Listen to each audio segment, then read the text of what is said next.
Shrimad Bhagavatam class 249. നമ്മൾ സ്കന്ധം 10 ആദ്യ ഭാഗത്തിൽ 47-ാമത്തെ അധ്യായമാണ് നോക്കുന്നത്. ഇത് ഗോപികമാർക്കുള്ള ഭഗവത് സന്ദേശമാണ്. അപ്പം കൃഷ്ണൻ ഗ്രാമങ്ങളിൽ നിന്നാണ് തുടക്കം.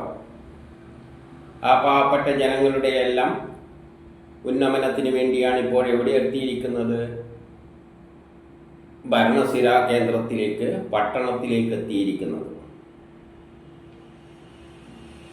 അപ്പോൾ ഇവിടെയുള്ള ഗോപികമാരുടെ വിഷമങ്ങൾ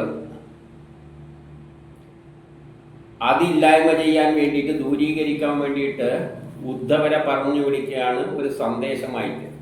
അപ്പം ആ സന്ദേശത്തിലൂടെ ആ കൊടുക്കുന്ന സന്ദേശത്തിൽ നമുക്ക് വേണ്ട സന്ദേശങ്ങളുമുണ്ട്. പക്ഷെ വിഷയം എന്ന് പറഞ്ഞാൽ ഗോപികമാരുടെ വിരഹ ദുഃഖമാണ്.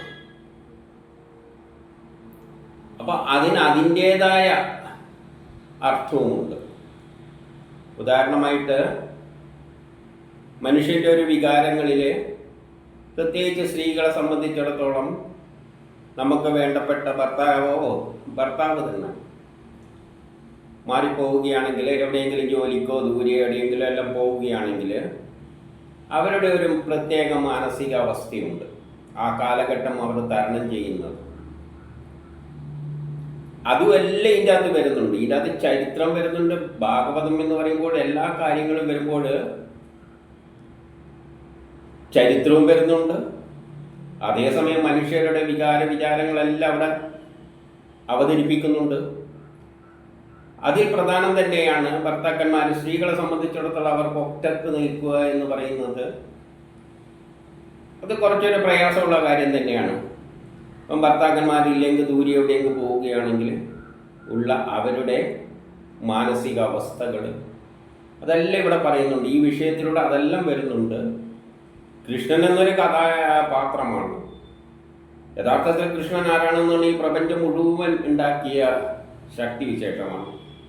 ആ ശക്തിവിശേഷമാണ് സ്ത്രീകൾക്ക് ഇങ്ങനെ ചില വിചാരങ്ങളെല്ലാം ഉണ്ടാക്കിയിട്ടുള്ളത്.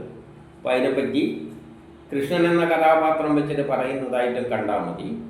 അതേസമയം തന്നെ വേറെ ചില സന്ദേശം, ഈ സന്ദേശം എന്നതിലൂടെ വേറെ ചില കാര്യങ്ങളും ജ്ഞാനങ്ങളും കൈമാറാൻ ശ്രമിക്കുന്നുണ്ട്. ആ നിലയിൽ നമുക്ക് ഈ കഥയിലേക്ക് കടക്കാം. അപ്പം കൃഷ്ണൻ ഉദ്ധവരെടുത്ത് ഗോപസ്ത്രീകളെ ആശ്വസിക്കാൻ വേണ്ടിയിട്ടുള്ള ഒരു സന്ദേശവും കൊടുത്താണ് വിടുന്നത്. അപ്പം ഒരു പാർട്ടി ഇങ്ങോട്ട് വരുമ്പോൾ ആദ്യം ഇവരെ പ്രകടിപ്പിക്കുന്ന ചില വിചാരങ്ങളുണ്ടാവും. അതെല്ലാം ഇവിടെ പറയും. അതിൻ്റെ ശേഷം കൃഷ്ണൻ കൊടുത്തയച്ച സന്ദേശ ഉദ്ധവരെ പറയും. ആ തരത്തിലാണ് ഇത് പോകുന്നത്. അതേസമയം ഇവിടെ നമ്മളൊന്ന് ശ്രദ്ധിക്കേണ്ടത്, ഗ്രാമങ്ങളിൽ നിന്നാണ് ഭരണം സ്ഥിരാ കേന്ദ്രത്തിൽ, അവിടെ ഭരണമെല്ലാം മാറിയിരിക്കുകയാണ്. അപ്പോൾ അവിടെ പോയി കഴിഞ്ഞാൽ ഗ്രാമങ്ങളിലെ കാര്യം കൂടി ശ്രദ്ധിച്ചോണം ഭരണാധികാരികൾ. പട്ടണങ്ങളും ഗ്രാമങ്ങളും എല്ലാം ഉണ്ടെങ്കിലും തനിക്ക് ചുറ്റുമുള്ള ആൾക്കാരെ മാത്രം ചിന്തിച്ചാൽ പോരാ. കീഴെയുള്ള ഗ്രാമങ്ങളുടെ കാര്യത്തിൽ പ്രത്യേക ശ്രദ്ധ വേണം. എപ്പോഴും അവരുമായിട്ട് ബന്ധം വേണം. അവർക്ക് നമ്മൾ അന്യന്മാരാണ് എന്നുള്ള ഒരു ധാരണ, ചിന്താഗതി ഉണ്ടാകരുത് എന്നുള്ള ഒരു ആശയം കൂടിയും ഇവിടെ ഭരണപരമായിട്ട് പ്രകടിപ്പിക്കുകയാണ്. അപ്പം നമുക്ക് 1:2 എന്താണ് ശ്രീ സുഗൻ പറയുന്നതെന്ന് നോക്കാം. 1:2 ശ്രീ സുഗൻ പറയുകയാണ്. അപ്പം കഴിഞ്ഞ നേരം നമ്മൾ കണ്ടത് നന്ദഗോപരുടെ വീട്ടിൻ്റെ മുമ്പിൽ ഒരു രഥം വന്നപ്പോൾ അവിടെ ഗോപസ്ത്രീകൾ ആരാണ് വന്നതെന്നെല്ലാം ചിന്തിച്ചിരുന്നു. അപ്പോഴാണ് ഉദ്ധവർ ഇവരെ നേരെ മുമ്പിൽ പ്രത്യക്ഷപ്പെട്ടത്. ഉദ്ധവർ നേരെ ഇവരെ തന്നെ തേടി വന്നു. അപ്പോൾ ഗോപസ്ത്രീകളുടെ അപ്പോഴത്തെ അവസ്ഥയാണ്. നീണ്ട കൈകളോട് കൂടിയവനും, ഉദ്ധവന്റെ ആ ലക്ഷണങ്ങൾ പറയാം, നല്ല നീണ്ട കൈകളാണ്, താമരദളങ്ങൾ പോലുള്ള കണ്ണാണ്, കണ്ണും നല്ല ഭയങ്കര കണ്ണ് തന്നെ, മഞ്ഞപ്പട്ട് തന്നെയാണ് ധരിച്ചിരിക്കുന്നത്,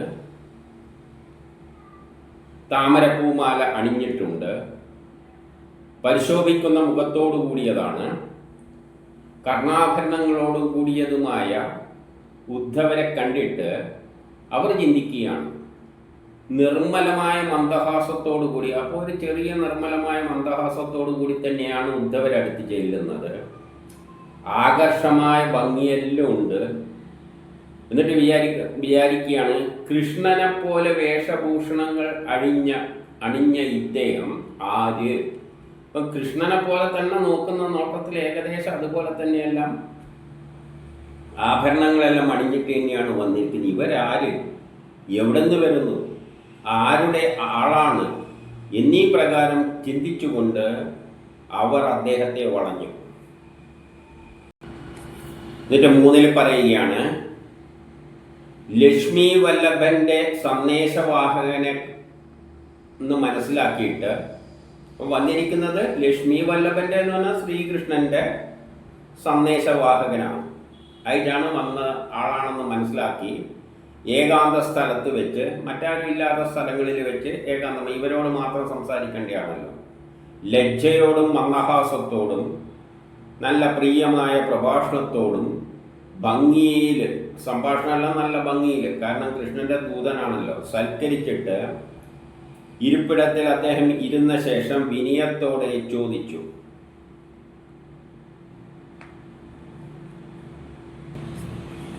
എൻ്റെ 4 പറയുന്ന, ഇവിടെ വന്നു ചേർന്ന നിങ്ങൾ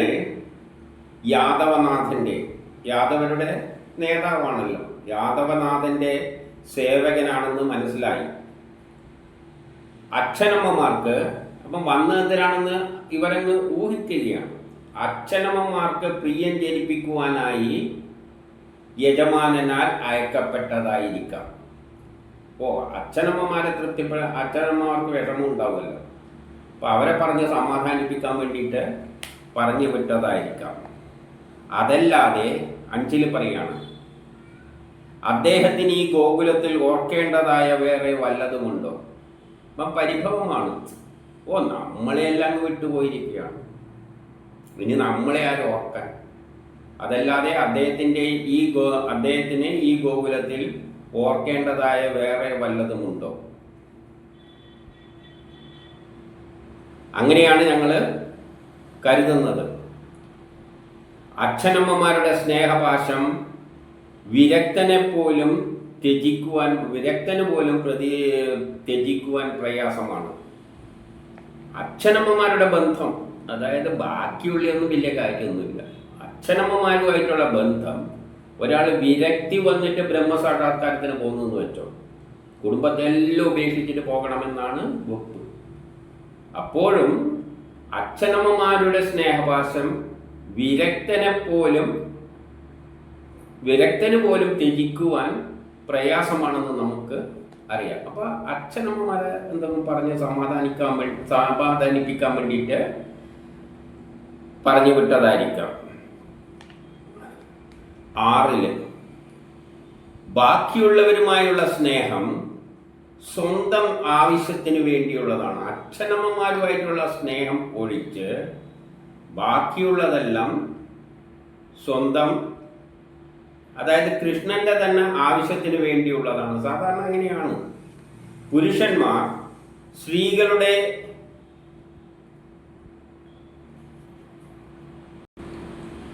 സ്ത്രീകളുടെ നേരെ കാണിക്കുന്ന സ്നേഹം ഏതുപോലെ എന്നാൽ വണ്ടുകൾ പൂക്കളുമായിട്ട് കാണിക്കപ്പെടുന്ന സ്നേഹം പോലെയാണ്.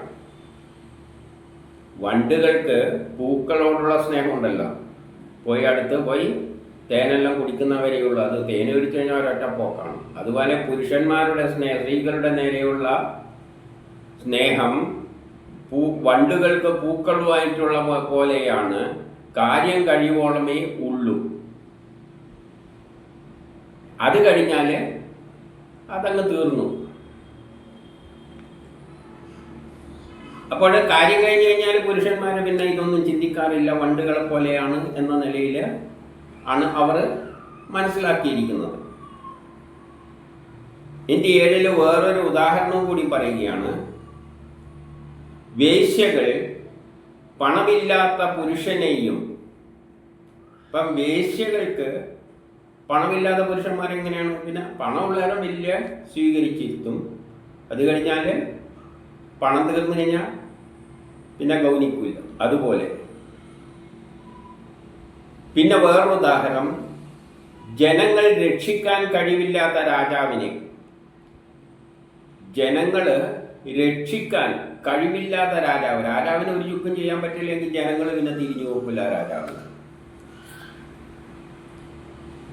പിന്നെ വേറൊരു ഉദാഹരണം, അധ്യയനം പൂർത്തിയാക്കിയ അന്തേവാസികൾ, അതായത് വിദ്യാർത്ഥികൾ ഗുരുവിനോട്, പഠിപ്പെല്ലാം കഴിഞ്ഞു കഴിഞ്ഞാൽ പിന്നെ ഗുരുവിനോടുള്ള സ്നേഹം എന്താണ്? അപ്പോഴുള്ള ആ സെൻഡ് ഓഫ് എല്ലാം കഴിയുന്നത് വരെ. അത് കഴിഞ്ഞാൽ പിന്നെ അവന്മാർ ഗുരുവിനെ തിരിഞ്ഞു നോക്കില്ല, അവരവരുടെ പാട്ടിന്. നല്ല നല്ല ഉദാഹരണങ്ങളാണ് പറയുന്നത്. ഋത്വിക്കുകൾ ദക്ഷിണ കൊടുത്തു കഴിഞ്ഞതായ യാചകനെ ഉപേക്ഷിക്കുന്നത് പോലെ. ഋത്വിക്കുകൾ യാഗം കഴിഞ്ഞാൽ ദക്ഷിണ കൊടുക്കണമല്ലോ, പിച്ചക്കാർക്കല്ല, യാചകർക്ക്. ദക്ഷിണ കൊടുത്തു കഴിഞ്ഞാൽ പിന്നെ ആ അതുവരെയോടെ യാചകനാണ്, അവന് എല്ലാം കൊടുക്കണം എന്നുള്ള ചിന്തയുണ്ട്. അത് കഴിഞ്ഞ് കഴിഞ്ഞാൽ പിന്നെ അവരെ കണ്ടാൽ തിരിഞ്ഞു നോക്കില്ല. ഇതുപോലെയാണ് പുരുഷന്മാർ സ്ത്രീകളെ കാര്യം കഴിഞ്ഞ് കഴിഞ്ഞാൽ പോകും. കുറേ ഉദാഹരണങ്ങൾ പറയുകയാണ്. വെട്ടിൽ നിർത്തിയില്ല, എന്നും തുടരുകയാണ്. കുറേ ഉദാഹരണങ്ങൾ പറയുകയാണ്. പക്ഷികൾ കനിയില്ലാത്ത വൃക്ഷങ്ങൾ പോലെ. നല്ല പഴങ്ങളെല്ലാം പൂത്ത് കിടക്കുന്നത് പക്ഷികൾ വന്ന് ഭയങ്കര പാടാണ് അതിൻ്റെ കൂട്ടത്തിൽ. കനിയെല്ലാം തീർന്നാൽ പിന്നെ തിരിഞ്ഞു നോക്കില്ല.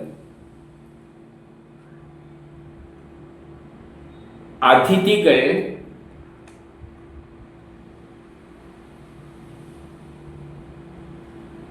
ഭക്ഷണം കഴിച്ച ഗൃഹത്തെയും, അതിഥികളായിട്ട് വന്നവര് ഭക്ഷണമെല്ലാം കഴിച്ചു കഴിഞ്ഞാൽ പിന്നെ വീട് വിട്ട് അങ്ങ് പോകും.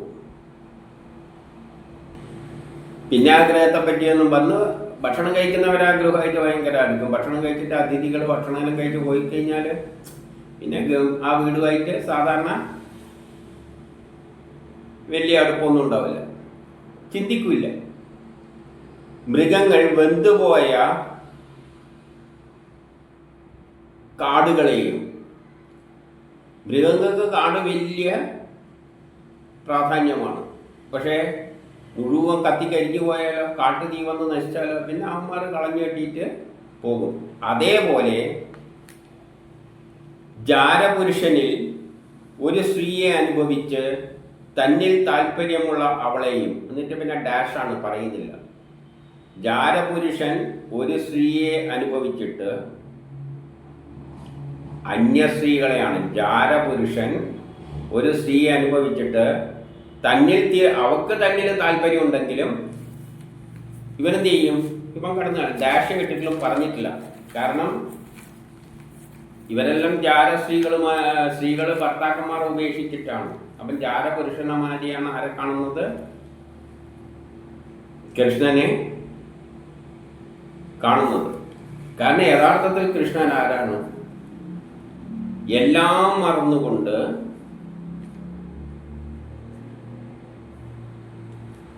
നിൽക്കുന്ന അവസ്ഥയാണ് ഏതോ ഒരു ശക്തി. അത് ആ നിമിഷത്തിലാണ്. ആ നിമിഷത്തിൽ ഭർത്താവിനെ എല്ലാം മറക്കും, മുന്നിനെ പറ്റി തന്നെ മറക്കും, ഭർത്താവിനെ മറക്കും, എല്ലാം മറക്കും ആ നിമിഷത്തിൽ. സ്ത്രീകളെ സംബന്ധിച്ചാണ് പറയുന്നത്. അപ്പോൾ ആ പുരുഷനാര അപ്പോൾ ആരുമായിട്ടാണ്? എല്ലാം മറന്നുകൊണ്ട്, തന്നെ മറന്നുകൊണ്ട്, ഉടുതുണി അടക്കം ഉപേക്ഷിച്ചുകൊണ്ട് പോകുന്ന അവസ്ഥയിലാണ് ബ്രഹ്മസാക്ഷാത്കാരം എന്ന് പുരുഷന്മാർക്ക് പറഞ്ഞിട്ടുണ്ട്. അത്തരം ഒരവസരം സ്ത്രീകൾക്കുമുണ്ട്. ആ സമയത്ത് കൃഷ്ണനുമായിട്ടാണ് ബന്ധം. എല്ലാം ഉപേക്ഷിച്ച്, വസ്ത്രമടക്കം ഉപേക്ഷിച്ച്, എല്ലാം ഉപേക്ഷിച്ചിട്ടുള്ള സ്വയം മറന്നുകൊണ്ടിരിക്കുന്ന ആ സമയം എന്നാണ്. അന്ന് ഭർത്താവും ഇല്ല, ഒന്നുമില്ല. ആ നിമിഷം ആരുമായിട്ടാണ്? ബ്രഹ്മസാക്ഷാത്കാരത്തിന് സമാനമായ സമയമാണ്. അപ്പം കൃഷ്ണൻ ആരാണ്? ജാരപുരുഷൻ തന്നെ ആണ്. വേദവ്യാസം പറയുന്നതിനെല്ലാം വലിയ ഗാഠമായ അർത്ഥങ്ങളും നിഗൂഢമായ അർത്ഥങ്ങളെല്ലാം ഉള്ളത്. അപ്പം കൃഷ്ണൻ ആരാണെന്ന് മനസ്സിലായല്ലോ. ആ കൃഷ്ണനെ കുറ്റം പറയേണ്ട ആവശ്യമുണ്ടോ? ആ സ്ത്രീയെ കുറ്റം പറയേണ്ട ആവശ്യമുണ്ടോ? ഒരു പറയേണ്ട ആവശ്യം ഇല്ല. ഈ അർത്ഥത്തിലെല്ലാം വേണം ഇതിനെ എടുക്കാൻ. ഇതേ ഭാര്യ ഭർത്താവുമായിട്ട് എടുക്കാം. കാരണം ഭാര്യയും ഭർത്താവും എന്ത് തന്നെയാണ്? എല്ലാം ശ്രീഹരി തന്നെയാണ്, എല്ലാം കൃഷ്ണൻ തന്നെയാണ്. ആ ലെവലിലും എടുക്കാം. എങ്ങനെയും തിരിച്ചും മറച്ചും എടുത്താൽ മതി.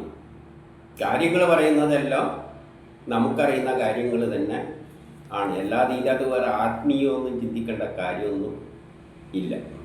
ഇനി 9-10. അപ്പോൾ ഉദ്ധവര് അങ്ങനെയുള്ള ഏതവസരത്തിലാണ് ചെന്നിരിക്കുന്നത്? മുമ്പ് കൃഷ്ണനുമായിട്ട് ചേർന്നുകൊണ്ടുള്ള ഒരു അവസരത്തിലാണ്. ഞാൻ പറഞ്ഞല്ലോ, കൃഷ്ണനെ നേരത്തെ ഏത് തരത്തിലും എടുക്കാമെന്ന്.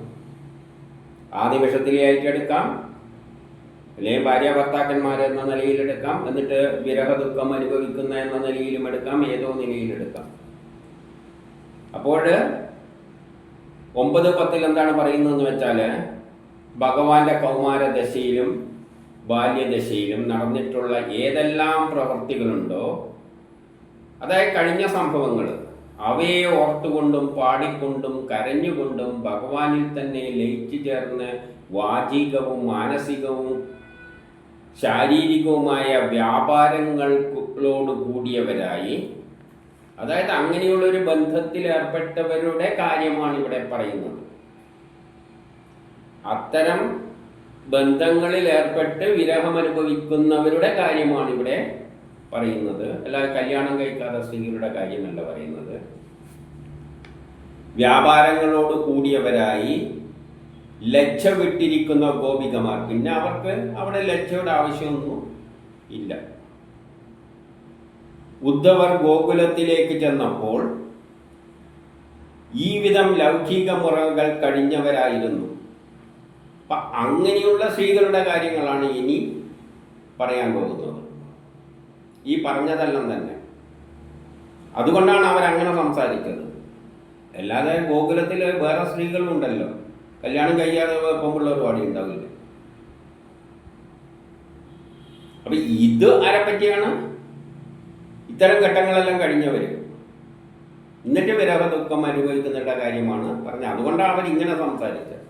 അല്ലാതെ കല്യാണം പോലും കഴിയാതെ ചെറിയ പെൺപിള്ളേരാണെങ്കിൽ, ജസ്റ്റ് പ്രായപൂർത്തിയല്ലായവരാണെങ്കിൽ ഇങ്ങനെ പറയുന്നതിൻ്റെ അർത്ഥമില്ല. അതുകൊണ്ട് ലൗകിക മുറങ്ങൾ കഴിഞ്ഞവരായിരുന്നു ആര്? ഉദ്ധവരി ചെന്നപ്പോൾ ഈ പറഞ്ഞ സ്ത്രീകൾ. ഇനി 11.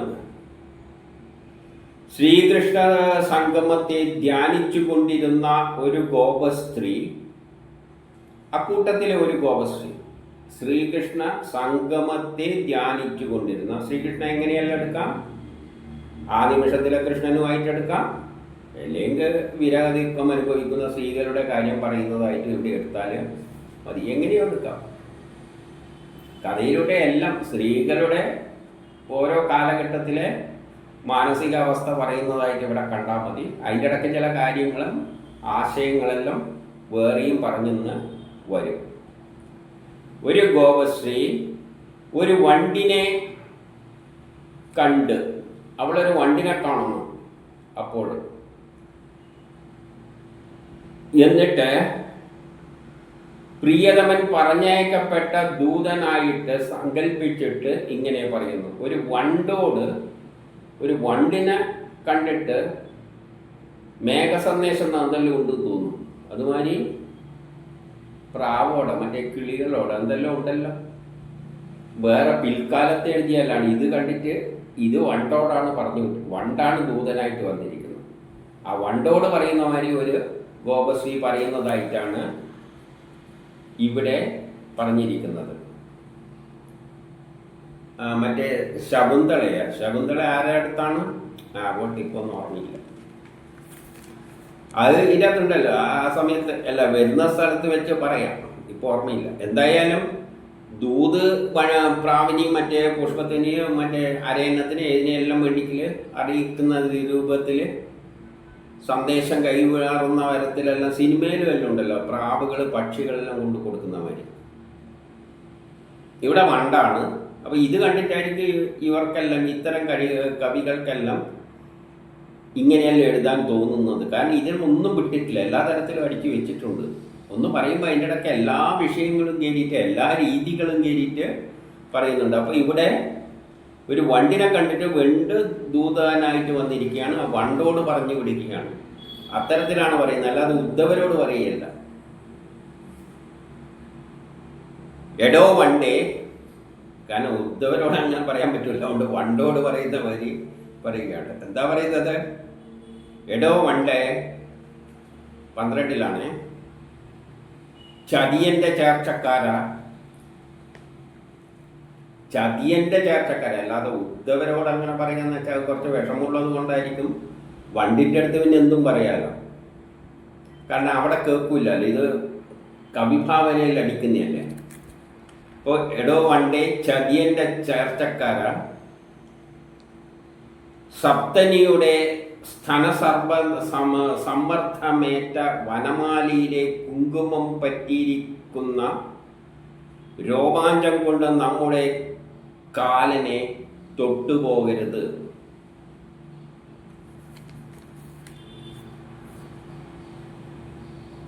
സ്തനസമ്മർദ്ദമേറ്റ വനമാലയിലെ കുങ്കുമം, അദ്ദേഹത്തിൻ്റെ വനമാലയിലെ ഈ സ്തനസമ്മർദ്ദം കൊണ്ട് എന്തുണ്ടായിട്ടുണ്ട്? കുങ്കുമം പറ്റിയിട്ടുണ്ട്. അത് എവിടത്തേക്ക് ഇപ്പം പറ്റിയിട്ടുണ്ട്? അദ്ദേഹത്തിൻ്റെ രോമത്തിലേക്ക് പറ്റിയിട്ടുണ്ട്.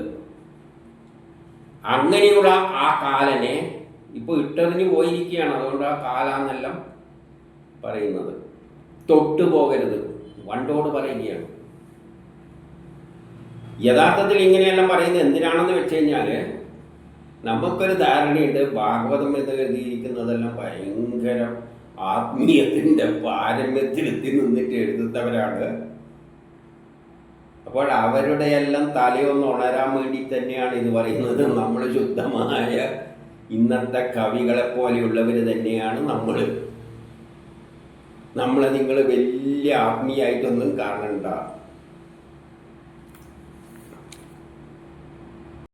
നമ്മളെന്ന് പറഞ്ഞാൽ വേദവ്യാസനും ഋഷികളും എല്ലാം അവരുടെ ജീവിതത്തിൻ്റെ എല്ലാ വശങ്ങളും കൃത്യമായിട്ട്, വേദങ്ങളിൽ മുഴുവൻ സയൻസ്, ഇന്ന് നമ്മൾ പഠിക്കുന്ന സയൻസ് തന്നെ, പക്ഷേ സമ്പൂർണ്ണ സയൻസാണ്. ജീവിതം, മനുഷ്യരുടെ വിചാരങ്ങൾ അതെല്ലാം പ്രകടിപ്പിച്ച് എഴുതി വരുന്ന ഒരു ഗ്രന്ഥം മാത്രമാണ്. ഇതെല്ലാം ഒരു ഓട്ടോമാറ്റിക്കായിട്ട് ചെയിനായിട്ട് പോവുകയാണ് എന്നാണ് ഈ പറഞ്ഞതിൻ്റെ അർത്ഥം. അതുകൊണ്ടാണ് അവർ ഈ തരത്തിലെല്ലാം നമ്മുടെ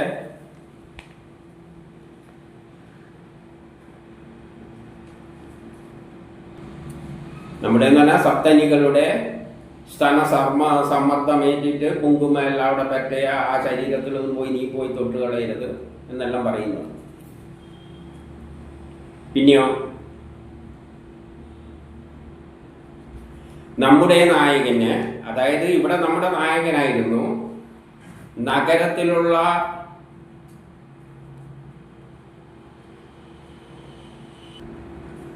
നാട്യക്കാരികൾക്ക്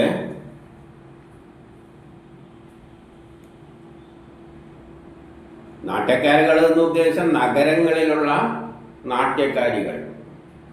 അപ്പം നഗരത്തിലുള്ള സ്ത്രീകൾ എന്നെല്ലാം പറഞ്ഞാൽ കുറേ എഡ്യൂക്കേറ്റഡ് ആയിരിക്കും, വലിയ ഫാഷണലായിട്ട് നടക്കുന്നവരായിരിക്കും. അതുകൊണ്ടാണ് അവർ നാട്യക്കാരികളാണ്. ഇന്നും അതെല്ലാം തന്നെയാണ് നമ്മൾ ഉപയോഗിക്കുന്ന വാക്കുകൾ. ചിലപ്പോൾ ഇത് കണ്ടിട്ട് നമ്മൾ ഉപയോഗിക്കുന്നതാണോ എന്നറിയില്ല.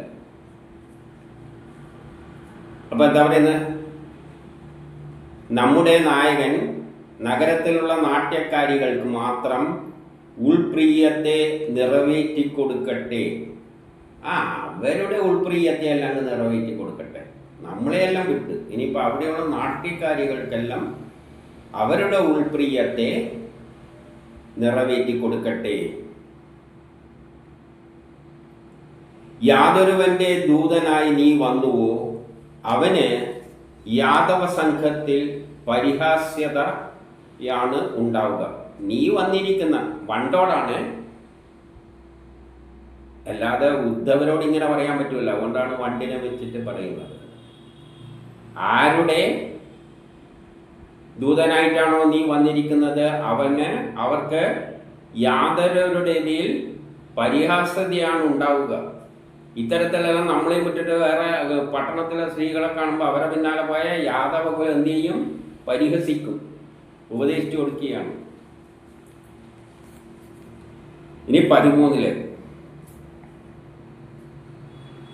മോഹം ജനിപ്പിക്കുന്ന തൻ്റെ അധരാമൃതത്തെ ഒരിക്കൽ മാത്രം നുകരുവാൻ തന്ന്, അതായത് മോഹം ജനിപ്പിക്കുന്ന നിന്റെ അധരാമൃതത്തെ ഒരിക്കൽ മാത്രം നമുക്ക് നുകരുവാൻ തന്നിട്ട്,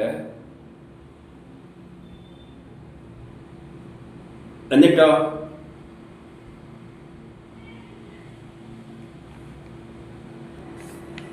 നിന്നെ പോലെയുള്ളവൻ പൂക്കളെ എന്ന പോലെ. നിന്നെ പോലെയുള്ളവൻ പറയുമ്പോൾ ഇവിടെ ആരാണ്? വണ്ടാണ്.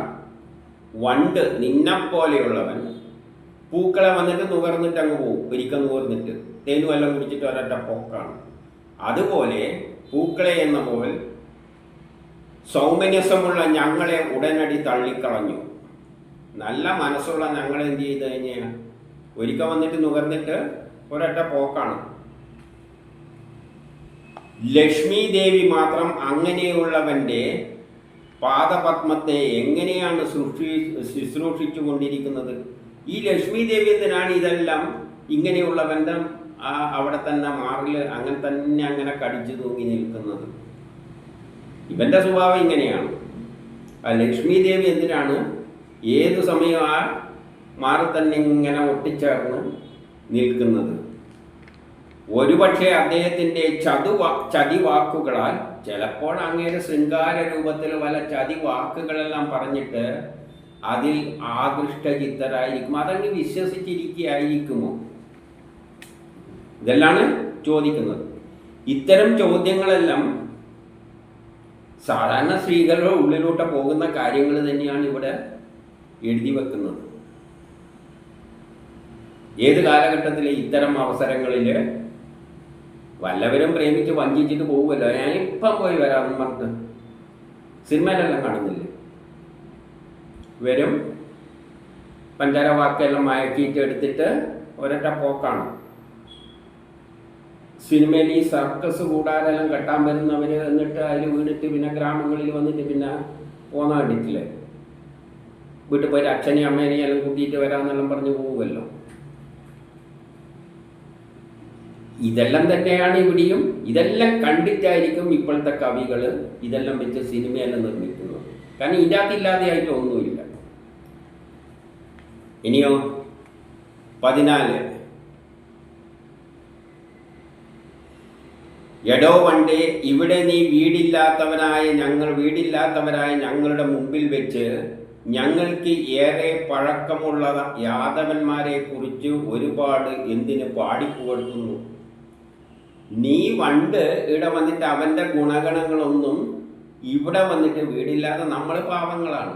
നമ്മുടെ ഇടക്ക് വന്നിട്ട് അവൻ്റെ ആ ഞങ്ങൾക്ക് ഏറെ പഴക്കമുള്ള, പണ്ട് തന്നെ അവൻ നല്ലോണം അറിയാം, അവൻ്റെ ഗുണഗണങ്ങളെയൊന്നും ഇവിടെ വന്ന് പാടിക്കൊടുത്തേണ്ട കാര്യമൊന്നും ഇല്ല. ഇതെല്ലാം ഇൻഡയറക്റ്റായിട്ട് വണ്ടോടാണ് പറയുന്നുണ്ടെങ്കിൽ ഇൻഡയറക്റ്റായിട്ട് ആരോട് പറയുകയാണ്? ഈ ദേഷ്യം തീർക്കുകയാണ് ഈ ഉദ്ധവരോട്.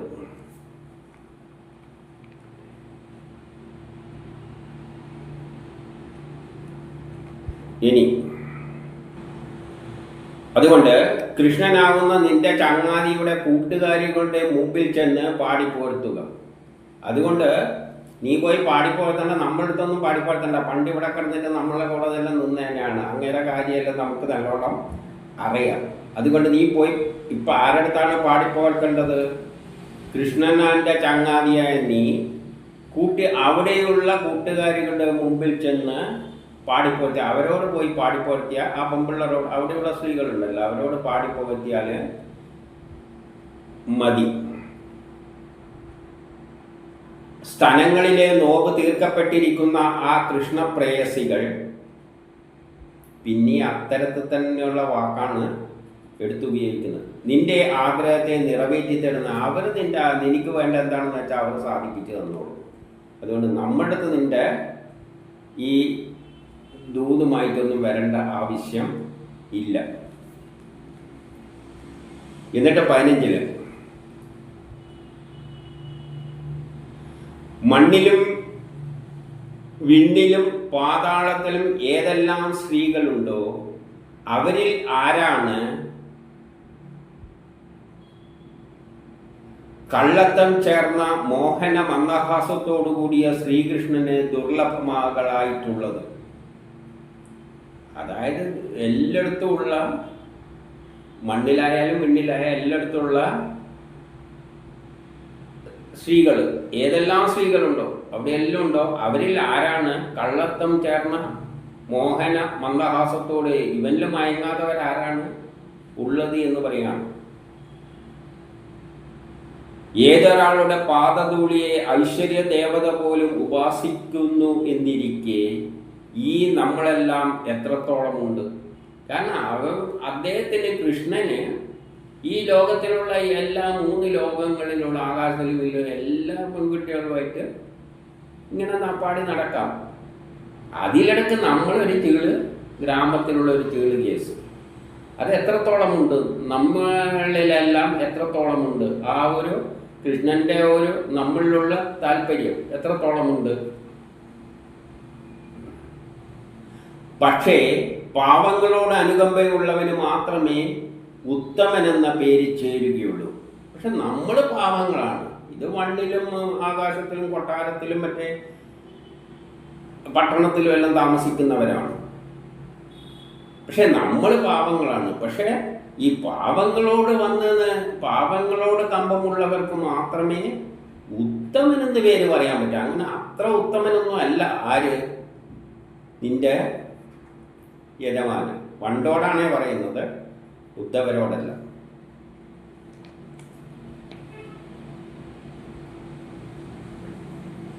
ഇനി 16. അതായത് വണ്ടാണല്ലോ, വണ്ട് വന്നിട്ട് തലയിൽ ഇരുന്നിട്ടായിരിക്കും പറയുന്നുണ്ടാവുക.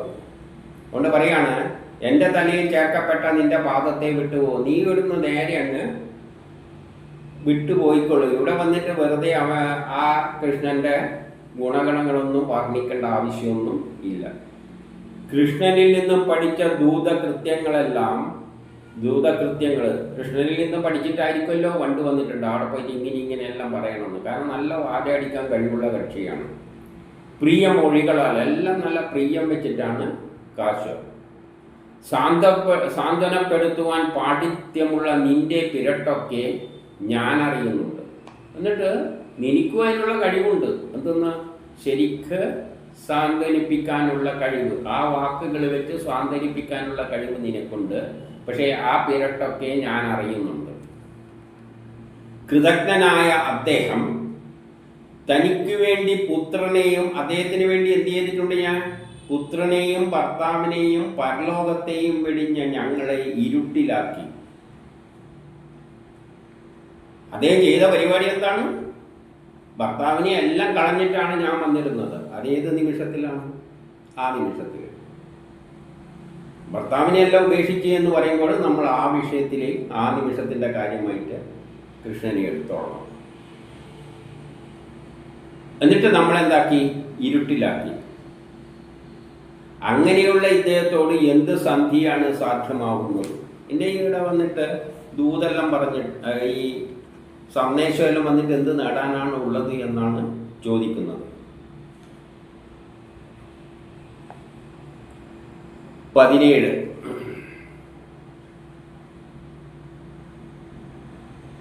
മാംസബുക്കുകൾക്കൊത്ത സ്വഭാവമുള്ള മാംസബുക്കുകൾ, മാംസം കഴിക്കുന്നവർക്കുള്ള സ്വഭാവം എന്താണ്? അത് മൃഗങ്ങൾ, മാംസം കഴിക്കുന്ന മൃഗങ്ങൾ, പുല്ല് തിന്നുന്ന മൃഗങ്ങൾ, പശുവെല്ലാണ്. അത്ര ക്രൂരതയൊന്നുമില്ല. പക്ഷെ മാംസം കഴിക്കുന്നതെല്ലാം സിംഹം, കടുവ, ഇതെല്ലാം ഭയങ്കര ക്രൂര സ്വഭാവമുള്ളതാണ്. കമ്പയർ ചെയ്യുന്നതാണ്. ഒരു മലവേടനെ പോലെ ബാലിയെ ഒതുക്കിയത് കേട്ടുകൊണ്ട് ഒളിയമ്പിനാൽ കൊന്നത്. ഇത് ഏത് അവതാരത്തിലാണ്? രാമാവതാരത്തിലെ കാര്യം പറയാണ്. കാരണം എല്ലാം ഒരേ കക്ഷി തന്നെയാണല്ലോ, ശ്രീഹരി തന്നെയാണല്ലോ. അവിടെ എന്ത് ചെയ്തിട്ടുണ്ട്? ബാലിയെ കൊന്നിട്ടുണ്ട്. ആർക്ക് വേണ്ടിയിട്ട്? സുഗ്രീവന് വേണ്ടിയിട്ട്. ഏതുപോലെ? ഒരു മലവേടൻ എന്ന പോലെ ബാലിയെ ഒളിയമ്പിനാൽ കൊന്നു. പണ്ട് ചെയ്ത് ഇങ്ങനത്തെ പരിപാടി തന്നെയാണ് ചെയ്തിരുന്നത്. ഒരു സ്ത്രീക്ക് വശംവദനായിരുന്നു കൊണ്ട് ആരാണ്? അതേ രാമൻ തന്നെ. ഏത് സ്ത്രീക്ക്? സീതക്ക്. ഒറ്റ ഭാര്യയേ ഉള്ളൂ.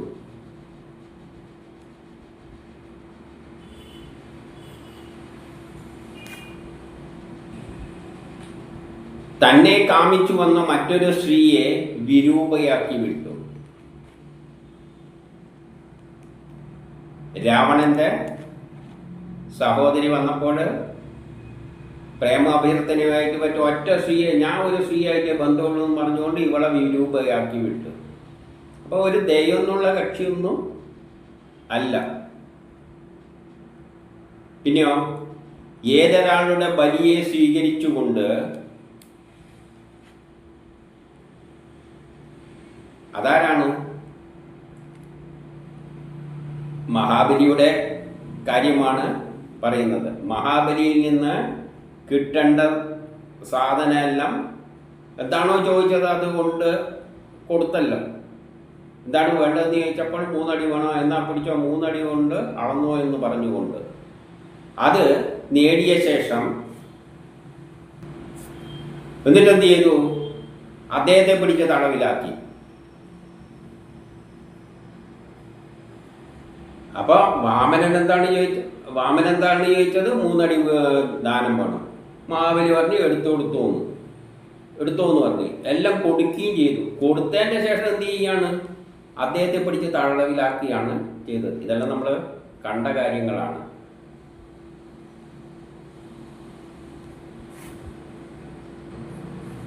ഇപ്പൊ ഇതെല്ലാം രാമന്റെയും വാമനാവതാരത്തിന്റെ കാര്യങ്ങൾ. അതേപോലെയുള്ള ഒരു അവതാരം തന്നെയാണല്ലോ കൃഷ്ണന്റെ അവതാരം. അപ്പൊ അതിൽ നിന്ന് ഇത്രയല്ലേ പ്രതീക്ഷിച്ചാൽ മതി എന്നാണ് ഈ പറഞ്ഞുകൊണ്ട് വരുന്നത്. അതുകൊണ്ട് ഈ ശ്യാമവർണ്ണനോടുള്ള ഇടപഴക്കങ്ങൾ മതി. ഇനി ഇതിനെ പറ്റിയിട്ട് വേറെ അധികം വിവരിക്കേണ്ട ആവശ്യമൊന്നും ഇല്ല. അദ്ദേഹത്തെ നമുക്ക് നല്ലോണം അറിയാം. എങ്കിലും അങ്ങയെ പരിത്യജിക്കുവാൻ നമ്മൾ അശക്തരാണ്. അതാണ് സംഗതിയെങ്കിലും അദ്ദേഹത്തെ എന്തോ പരിത്യജിക്കാൻ നമുക്ക് പറ്റുന്നില്ല. അങ്ങനെയുള്ളൊരു ധർമ്മസങ്കടവും ഉണ്ട്. ഇനി 18 യാതൊരു കൃഷ്ണന്റെ ചരിത്ര ലീലകളാകുന്ന കർണാമൃതത്തിന്റെ ഒരു തുള്ളി ഒരിക്കൽ മാത്രം നുകർന്നാൽ, അപ്പൊ ആ കൃഷ്ണന്റെ അടുത്ത് ഒരിക്കൽ മാത്രം പോയി ആ പ്രേമത്തോടുകൂടി അദ്ദേഹത്തോട് ചേർന്ന് കഴിഞ്ഞ് ഒരു നിമിഷം കൊണ്ട് എന്ത് പറ്റും? നമ്മുടെ രാഗദോഷാദികളെല്ലാം വിട്ടകന്ന് ദ്വന്ദ്ഭാവവും വിട്ടടങ്ങും. രാഗങ്ങളും ദോഷങ്ങളും എല്ലാം പോകും. ദേഷ്യം ഒന്നും ഉണ്ടാവില്ല. പിന്നെ എന്തുണ്ടാവും? ദ്വന്ദ്ഭാവവും തീരും. ദ്വന്ദ്ഭാവം എന്ന് പറഞ്ഞാൽ ഞാൻ നീ എന്നീ ചിന്ത, വകഭേദം, അതും തീർന്ന് സുഖത്തു നിന്നെല്ലാം വിട്ട്, ലോകസുഖങ്ങളിൽ നിന്നെല്ലാം വിട്ട് ഭവിച്ച് കഷ്ടപ്പെടുന്ന ഗൃഹകുടുംബങ്ങളെയെല്ലാം വിട്ട് കളഞ്ഞിട്ട്, ഏതുപോലെ എന്നാൽ കുടുംബത്തെയെല്ലാം വിട്ടിട്ട് അവരുടെ അവസ്ഥയാണ്. ഒരിക്കൽ അതിലെത്തിക്കഴിഞ്ഞാൽ നമ്മളെ വിചാരങ്ങളെല്ലാം നശിക്കും. പിന്നെ രാഹുല ദേഷ്യമൊന്നുമില്ല. എല്ലാ സുഖങ്ങളും എല്ലാം വിട്ടെറിഞ്ഞ് പോകേണ്ട അവസ്ഥയിലേക്ക് എത്തും. എന്നിട്ട് ഏതുപോലെ എന്നാൽ കുടുംബത്തെ, തങ്ങളുടെ തന്നെ കുടുംബത്തെ വിട്ടുകളഞ്ഞ് കഷ്ടപ്പെട്ട് ബ്രഹ്മസാക്ഷാത്കാരത്തിന് പോകുന്നവർ അവരെന്താ ചെയ്യുക? എല്ലാ തൻ്റെ കുടുംബങ്ങളെ, ബന്ധങ്ങളെ എല്ലാം അറുത്ത് മാറ്റിയിട്ട് കഷ്ടപ്പെട്ടിട്ട് പക്ഷികൾ കാടുതോറും തെണ്ടിത്തിരിഞ്ഞ് കൊത്തിത്തിന്നുന്നത് പോലെ അവരും എന്ത് ചെയ്യുന്നു? നാടുതോറും ഭിക്ഷാടന വൃത്തിയാൽ സ്വീകരിച്ച് ജീവിക്കുന്നു, കഷ്ടപ്പെട്ട് ജീവിക്കുന്നു. ആ അവസ്ഥയിലേക്ക് എത്തിത്തീരുകയാണ്. ഒരിക്കൽ കൃഷ്ണനുമായി ബന്ധപ്പെട്ടു പോയാൽ ഉള്ള അവസ്ഥയാണ് പറയുന്നത്. ബ്രഹ്മസാക്ഷാത്കാരത്തിന് പോകുന്നവർ എല്ലാം ഉപേക്ഷിച്ചിട്ട് ഈശ്വരനെ കാണണമെന്നും ഈശ്വരനിൽ ലയിക്കണമെന്നും പറഞ്ഞ് വിട്ടിട്ട് എല്ലാം ഉപേക്ഷിച്ച്, കുടുംബത്തെ എല്ലാം ഉപേക്ഷിച്ചിട്ട് കഷ്ടപ്പെട്ടുകൊണ്ട് പക്ഷികൾ കാട്ടിൽ ഒറ്റക്ക് അവിടെയും ഇവിടെയും തെണ്ടി തിന്നുന്നത് പോലെ ഭിക്ഷാടനം കൊണ്ട് ജീവിക്കുന്ന ആ ഗതികേടിലേക്ക് എത്തിച്ചേർന്നു. ഇവരും അവസ്ഥ ഏതാണ്? ഏകദേശം അതുപോലെ തന്നെയാണ്. അല്ലയോ ദൂതൻ ആരോടാണ് ഇത് പറയുന്നത്? എല്ലാം വണ്ടോട് പറയുന്ന മാതിരിയാണ്. ബോധമില്ലാത്ത മാൻപേടകൾ പണ്ട് പറഞ്ഞിട്ടുണ്ടല്ലോ, കൃഷ്ണൻ വേണുനാഥം ഓടുമ്പോൾ മാൻപേടകളെ എല്ലാം വിട്ടിട്ട് ഇനി നോക്കിക്കൊണ്ട് ഇരിക്കുന്ന പോലെ. അതുകൊണ്ട് മാൻപേടകളുടെ ഉദാഹരണം വെച്ച് പറയുകയാണ്. ബോധമില്ലാത്ത മാൻപേടകളാണ്, അതിന് വലിയ ബോധമൊന്നുമില്ല. വേടന്റെ മധുരഗാനത്താൽ പ്രേരിതരായിട്ട് അവസാനം എന്താണ്? പ്രാണസങ്കടത്തെ സാക്ഷാത്കരിക്കുന്ന പോലെ. അവസാനം അതിന് ബാക്കി എന്താ കിട്ടുക? സങ്കടം മാത്രമായിരുന്നു. അതുപോലെ കുടില വചനം സത്യമെന്ന് വിശ്വസിച്ചു വന്ന ഞങ്ങളും കുടിലമായ കുറെ മോഹന വാക്കുകളെല്ലാം അടിച്ചിട്ടുണ്ട്. കുടിലമായ വചനങ്ങളെ സത്യമാണെന്ന് നമ്മൾ വിചാരിച്ചിട്ട് ഞങ്ങളും അദ്ദേഹത്തിൻ്റെ നഖക്ഷതങ്ങളാൽ ശക്തി വർദ്ധിച്ച കാമതാപത്തോടു കൂടിയവരായി, നഖക്ഷതങ്ങളാൽ ശക്തി വർദ്ധിച്ച കാമതാപങ്ങളോടു കൂടിയവരായി അടിക്കടി ഈ പ്രാണസങ്കടത്തെ തന്നെ സാക്ഷാത്കരിച്ചു. നമുക്കും ആ പ്രാണസങ്കടം തന്നെയാണ് വിധിച്ചിരിക്കുന്നത്. മാൻപേടകൾക്ക് ആ പാട്ടും കേട്ടിരുന്നിട്ട് അവസാനം പ്രാണസങ്കടം മാറി കഴിഞ്ഞുകൂടുന്ന അവസ്ഥയിൽ തന്നെയാണ് നമ്മൾ എന്ത് ചെയ്യുന്നത്. ഇപ്പോൾ ഇതെല്ലാം കഴിഞ്ഞിട്ട് ഇതേപോലെ നമ്മളും കഴിഞ്ഞുകൂടുകയാണ്. അതിനാൽ കൃഷ്ണകഥ വിട്ട് മറ്റു വല്ല വർത്തമാനവും പറയാനുണ്ടെങ്കിൽ പറഞ്ഞാൽ കൊള്ളാം.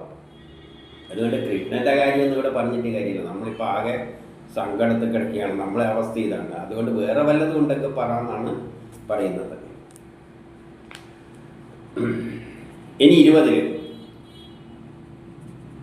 പ്രിയന്റെ തോഴരെ പിന്നെയും വണ്ടോട് ചോദിക്കുകയാണ്, പ്രിയനാൽ അയക്കപ്പെട്ട് താങ്കൾ വീണ്ടും എത്തിച്ചേർന്നതാണെങ്കിൽ, ഇനി പോയിട്ട് പിന്നെയും വന്നതാണെങ്കിൽ, വണ്ട് പിന്നെയും പ്രിയം പറഞ്ഞറിയിച്ചിരിക്കുകയാണെങ്കിൽ, എങ്കിൽ താങ്കൾ മാനിക്കപ്പെടേണ്ടവനായിരിക്കാം. ഒരിക്കൽ വെറുതെ ഒന്ന് പോയി ഒന്ന് സമാധാനിപ്പിച്ചോളാന്ന് പറഞ്ഞ ഒരു ദൂതനെ അയച്ചതാണെങ്കിൽ നമുക്കിതൊന്നും കേൾക്കേണ്ട ആവശ്യമൊന്നുമില്ല. അല്ല, ഇനി പോയിട്ട് ആദ്യം തിരിച്ചു വന്നതാണെങ്കിൽ എങ്കിൽ പിന്നെ താങ്കളെ മാനിക്കപ്പെടേണ്ടതായിരിക്കുന്നു.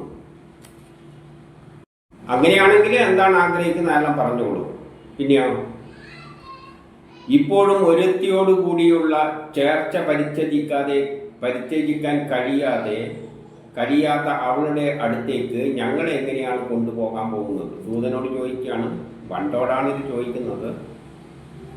ഇപ്പോൾ അവിടെ പരിത്യജിക്കാൻ കഴിയാത്ത ഒരുത്തി അവിടെ ഇരിക്കുന്നുണ്ട് സ്ഥിരമായിട്ട്. അവളുടെ അടുത്തേക്ക് എങ്ങനെയാണ് നമ്മളെ കൊണ്ടുപോകാൻ പോകുന്നത്? കാരണം ശ്രീദേവി ഇപ്പോൾ മാർഗത്തിൽ തന്നെ ഉണ്ടല്ലോ. അപ്പം ശ്രീദേവി ഇപ്പോഴും ആ മാർഗത്തിൽ തന്നെ, കൃഷ്ണന്റെ മാർഗത്തിൽ തന്നെ അങ്ങനെ ഇരിക്കുകയാണ്. അത് വേർപെടാൻ പറ്റൂല. അങ്ങനെയുള്ള അടുത്തേക്ക് ഇനി എങ്ങനെയാണ് നമ്മളെ കൊണ്ടുപോകുക എന്നാണ് ചോദിക്കുന്നത്. ഇനി 21 സംഭൂജ്യനായ നന്ദഗോപരുടെ പുത്രൻ, അതായത് കൃഷ്ണൻ തന്നെ, കൃഷ്ണൻ എന്ന് പറയാനുള്ള ഇതുകൊണ്ട് നന്ദഗോപരുടെ പുത്രൻ ഇപ്പോഴും മധുരയിൽ തന്നെ വസിക്കുകയാണോ? അതേ മധുരയിൽ തന്നെ ഇപ്പോഴും വസിക്കുന്നുണ്ടോ? ഇപ്പൊ കാര്യത്തിലേക്ക് കടക്കുകയാണ്, ചോദിക്കുകയാണ്. അദ്ദേഹം അച്ഛനമ്മമാരെയും, നന്ദഗോപരെല്ലാം എവിടെയാണ് ഉള്ളത്? ഇവരെ ഗോകുലത്തിലാണല്ലോ ഉള്ളത്. അപ്പൊ ആ അച്ഛനമ്മമാരെയും സ്വഗൃഹത്തെയും ബന്ധുക്കളെയും ഗോപന്മാരെയും എല്ലാം ഇപ്പോഴും ഓർക്കാറുണ്ടോ? അതായത് ഇപ്പോൾ ഈ അച്ഛനമ്മമാരെ ഓർക്കാണ്ട്, ഇവിടെയുള്ള അച്ഛനമ്മമാരെ ഓർക്കാണ്ട്, വീടിനെ പറ്റി ഓർക്കാറുണ്ടോ? ഗോപന്മാരെ, കൂട്ടുകാരായ കുറേ കക്ഷികളുണ്ടല്ലോ, അവരെ ഓർക്കാറുണ്ടോ? എപ്പോഴെങ്കിലും ദാസികളായി ഞങ്ങളുടെ കഥകൾ സ്പർശിക്കാറുണ്ടോ? അതായത് ദാസികളായ നമ്മളെ ദാസിമാരായിട്ടാണ് കണ്ടിരിക്കുന്നത്. നമ്മളെ പറ്റി എപ്പോഴെങ്കിലും സ്പർശിച്ച് പറയാറുണ്ടോ എന്ന്.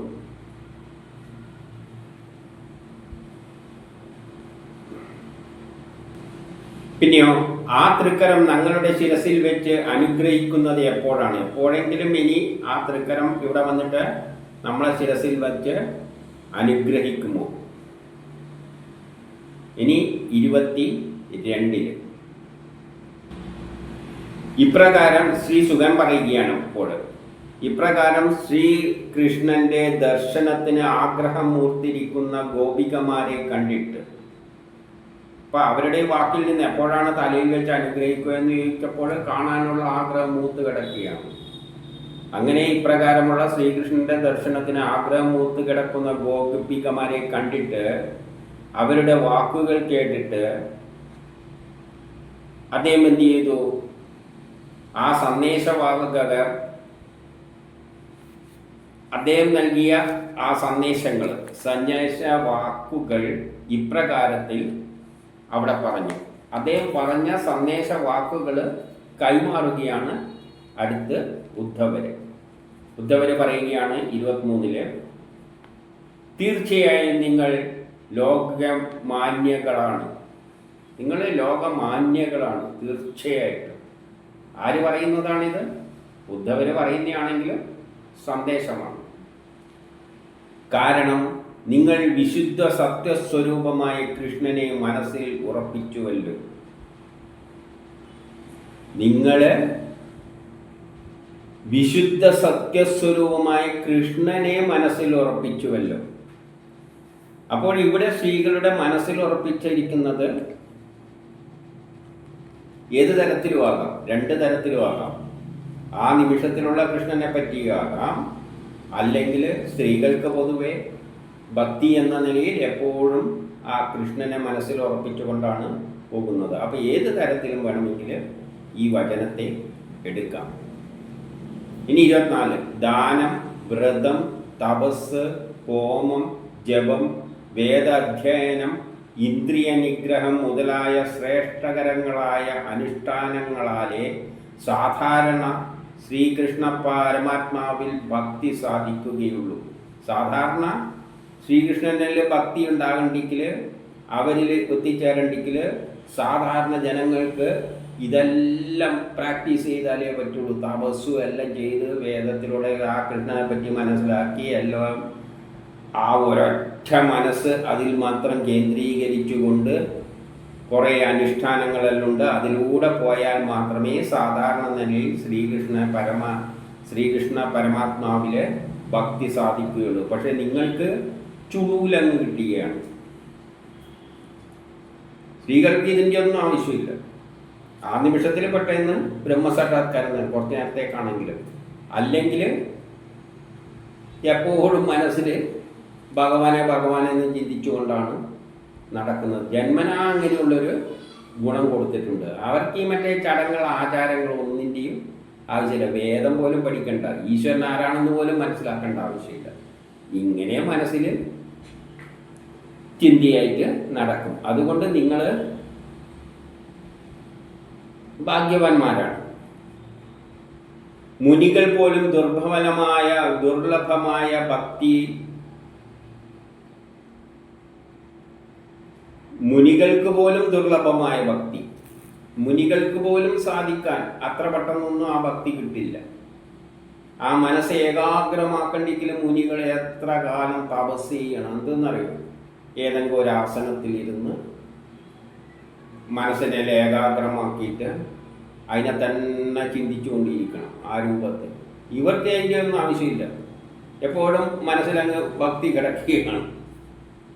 അപ്പോൾ മുനികൾക്ക് പോലും ദുർലഭമായ ഭക്തി നിങ്ങളിൽ പ്രവർത്തിക്കപ്പെടുന്നു എന്നത് സന്തോഷകരം തന്നെ.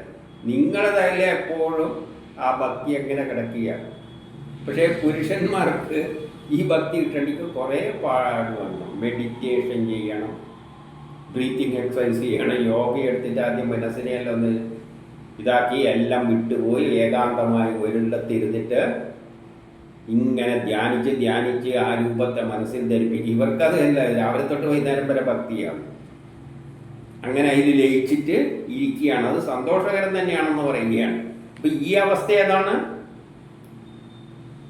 ആത്മീയപരമായ ആ ഈശ്വരനെ പറ്റിയ ഈശ്വര സങ്കല്പമാണ്. അല്ലാതെ മറ്റുള്ള നിലയിലുള്ളതല്ല. ഈ പറയുന്ന ഉപദേശം ആ ഈശ്വരനെ തന്നെ മനസ്സിൽ ധ്യാനിക്കുന്ന ഒരവസ്ഥയിലുള്ള കാര്യമാണ്. അതുകൊണ്ടാണ് മുനികളെല്ലാം എങ്ങനെയാണ് പോകുന്നത്? വളരെയധികം പാടുപെട്ടിട്ട് മനസ്സിൽ ഏകാഗ്രമാക്കിയിട്ടെല്ലാം പോകണം. ഇവർക്ക് അതിൻ്റെ ഒന്നും ആവശ്യം ഇല്ല. നിങ്ങൾ 26 പുത്രൻ, ഭർത്താവ്, ശരീരം, സ്വജനങ്ങളെ കൈവടിഞ്ഞിട്ട് കൃഷ്ണൻ എന്ന പേരിൽ അറിയപ്പെടുന്ന പരമപുരുഷനെ വരിച്ചതും സന്തോഷകരം തന്നെ.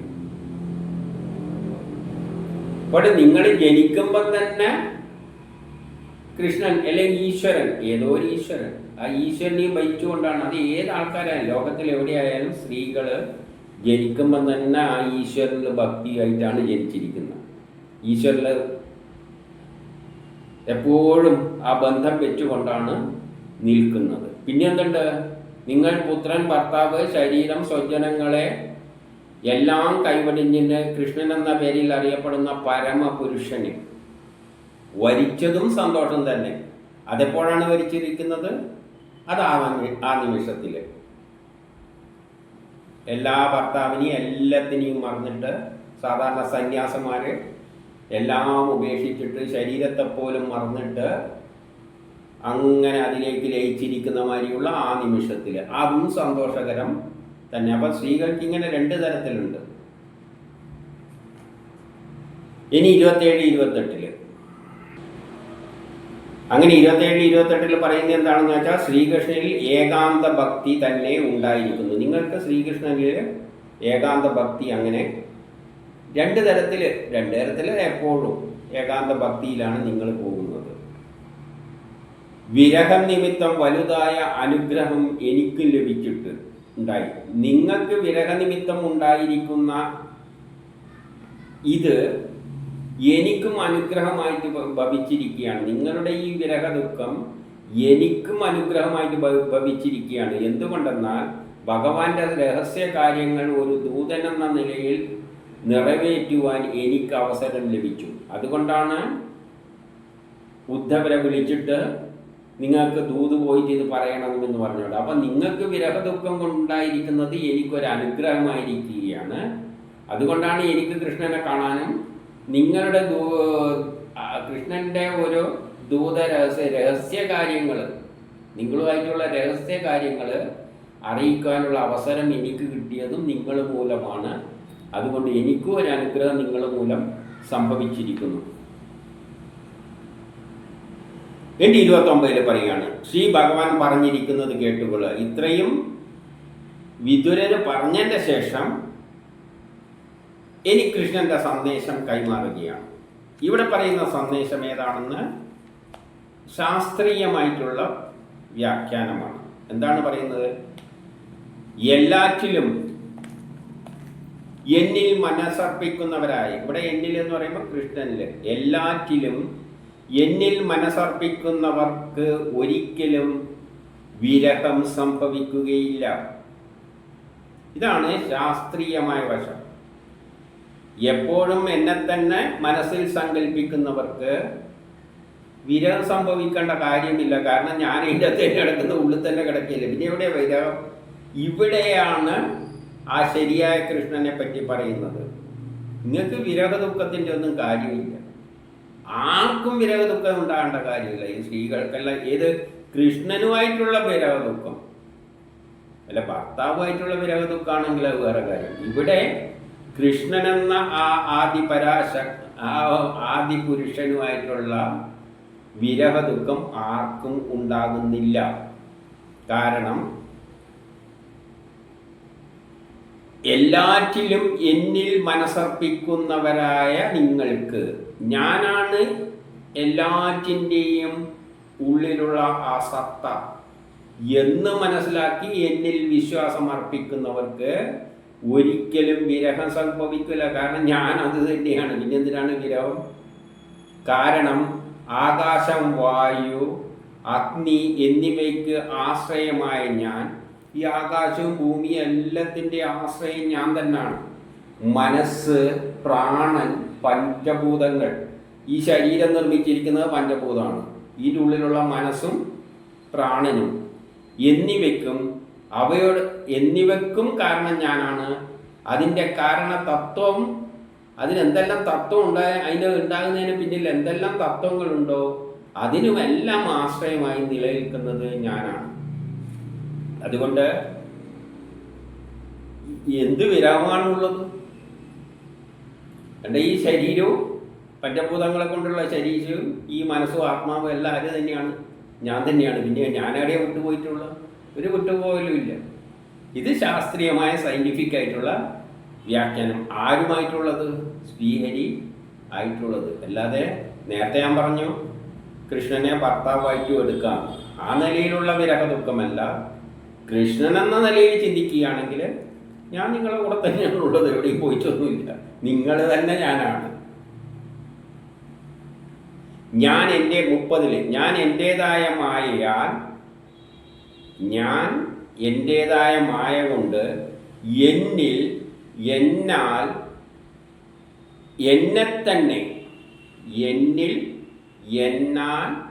എന്നിൽ തന്നെ എല്ലാം എന്നിൽ തന്നെയാണുള്ളത്. എല്ലാം എന്നിൽ നിന്നാണ് ഉണ്ടായിരിക്കുന്നത്. എല്ലാം എന്നാൽ തന്നെയാണ് ഉണ്ടായിരിക്കുന്നത്.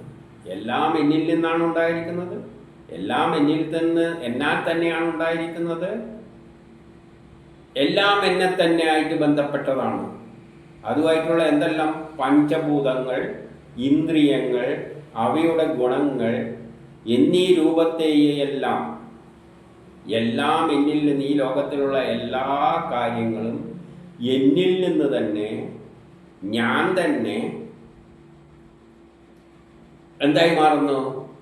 സൃഷ്ടിച്ച് രക്ഷിച്ച് സംഹരിക്കുന്നു. എല്ലാ പഞ്ചഭൂതങ്ങളുമായി ഗുണങ്ങളോട് ചേർന്നിരിക്കുന്ന ഈ എല്ലാ വസ്തുക്കളും പ്രപഞ്ചത്തിൽ എന്തെല്ലാം ഉണ്ടോ, അതായത് ഈ പറഞ്ഞ ഗോപികമാരും ഞാൻ തന്നെയാണ് ഗോപികമാരായിട്ട് തീർന്നിരിക്കുന്നത്. അവരിലുള്ള ആത്മാവും അവരിലുള്ള എല്ലാം ഇന്ദ്രിയങ്ങളും എല്ലാം ഞാൻ തന്നെയാണ്. പിന്നെ എന്ത് വിരഹ ദുഃഖമാണ്? അപ്പോൾ കൃഷ്ണൻ എന്ന നിലയിൽ അല്ലെങ്കിൽ ശ്രീഹരി എന്ന നിലയിൽ നിങ്ങൾ ചിന്തിക്കുകയാണെങ്കിൽ, ശ്രീഹരി എന്ന നിലയിലാണ് ചിന്തിക്കുന്നുണ്ടെങ്കിൽ ഒരു വിരഹത്തിനും കാരണമില്ല. ഞാൻ തന്നെയാണ് നിങ്ങൾ തന്നെയാണ് ഞാൻ, തത്വമസി. അപ്പം നിങ്ങൾ ദുഃഖിക്കുന്നതിന് കാര്യമില്ല. ഏത് തരത്തിൽ ശാസ്ത്രീയമായി ചിന്തിക്കുമ്പോൾ, അത് ഉയർന്ന നിലയിൽ നിങ്ങൾ ചിന്തിക്കുകയാണെങ്കിൽ വേർപാട് ഇല്ല. 31 ആത്മാവെന്നത് ചിത് സ്വരൂപമാണ്. മനസ്സിൻ്റെ ഒരു രൂപമാണ് ആത്മാവ്. ഈ ആത്മാവ് എന്ന് തന്നെ മനസ്സിനെല്ലാം കാരണമായി വർത്തിക്കുന്ന ആ ശക്തി വിശേഷമാണ്. ജഡപ്രകൃതിയിൽ നിന്ന് വേറിട്ടതാണ്. അത് ഈ ശരീരവുമായിട്ട് അതിനൊരു ബന്ധവും ഇല്ല. ഈ ആത്മാവ് എന്ന് പറയുന്നത് ഈ ശരീരമല്ല. അപ്പം നിങ്ങൾ ഗോപികമാർ എന്ന് പറയുന്നത് ആ ശരീരമല്ല, അതിൻ്റെ ഉള്ളിലുള്ള ആത്മാവാണ്. അതാരാണ്? ശ്രീഹരി തന്നെയാണ്. അതിന് സത്വഗുണാദികളോടൊന്നും ഒരു ബന്ധവുമില്ല.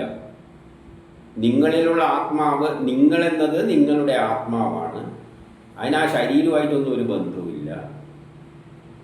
അത് സത്വഗുണങ്ങൾ, അതിന് ഒരു ഗുണങ്ങളുമില്ല. അത് ശുദ്ധവുമാവുന്നു. ഏത്? ആ ആത്മാവ്. ആ മായാവൃത്തികളായിട്ട് എങ്ങനെയുണ്ട്? 3 അവസ്ഥയിലാണ് നമ്മൾ നിൽക്കുന്നത്. നമ്മൾ ജീവിക്കുന്നതിന് 3 അവസ്ഥയിലാണ്. എന്തെല്ലാം? സുഷുപ്തി, സ്വപ്നം, ജാഗ്രത. നല്ല ഗാഠമായ അവസ്ഥ, സ്വപ്നം കണ്ടുകൊണ്ടിരിക്കുന്ന അവസ്ഥ, ഗാഠമായ നിദ്ര, സ്വപ്നം കാണുന്ന അവസ്ഥ, അല്ലെങ്കിൽ ഉണർന്നിരിക്കുന്ന അവസ്ഥ. ഇതിലാണ് പ്രാജ്ഞനും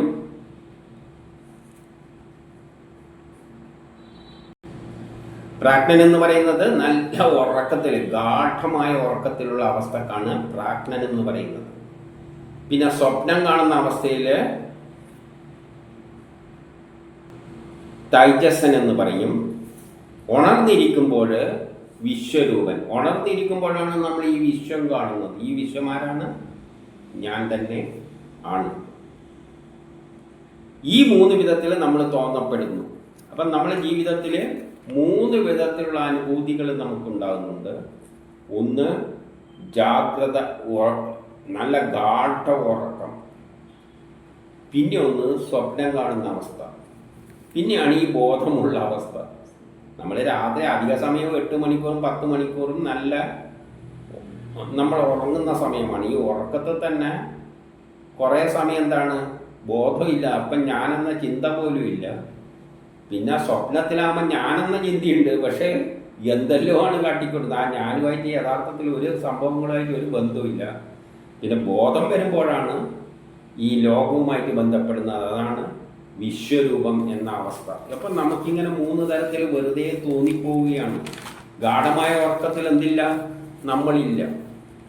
നമ്മളില്ല ഗാഠമായ ഉറക്കത്തിൽ. ശൂന്യം. സ്വപ്നത്തിൽ ഏതോ ഒരു ഞാനുണ്ട്, പക്ഷെ ആ ഞാൻ യഥാർത്ഥമായിട്ടുള്ളതിന് ഒരു ബന്ധവുമില്ല. പിന്നെയുള്ള കുറച്ച് സമയം മാത്രമാണ് ജാഗ്രതയിൽ ഇരിക്കുന്നത്. അപ്പോൾ മാത്രമാണ് ഈ ഞാനുള്ളത്. അപ്പോഴാണ് ഈ വിശ്വമെല്ലാം ഉള്ളത്. പിന്നെ 32 പറയുകയാണ്, ഉണർന്നാൽ അവാസ്തവമായ സ്വപ്നത്തെ ചിന്തിക്കുന്നത് പോലെ.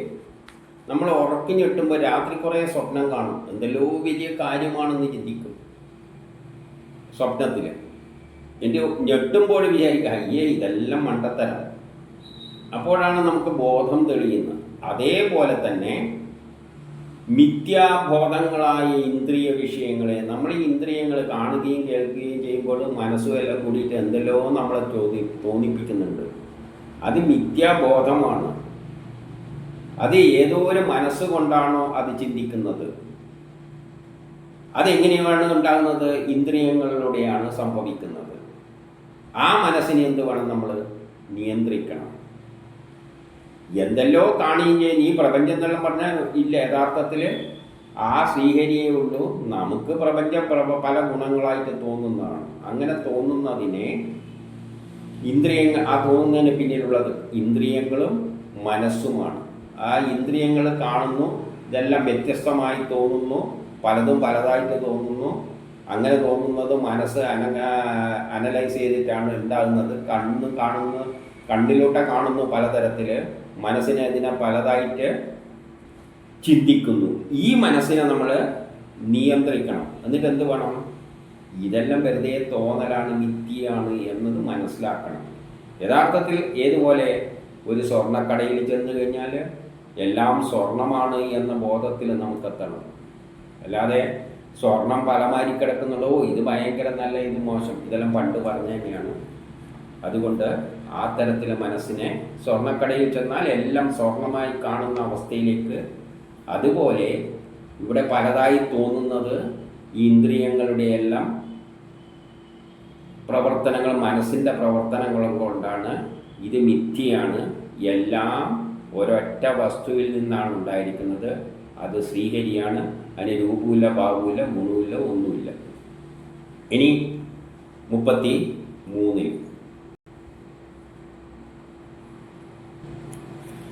വൈദിക കർമ്മ പദ്ധതി. നമ്മുടെ വൈദികപരമായ വേദങ്ങളിലെല്ലാം പറയുന്ന കാര്യങ്ങളുടെ അനുസരിച്ചിട്ടുള്ള എല്ലാ പദ്ധതികളും ഈ നിയന്ത്രണങ്ങളിൽ അവസാനിക്കും.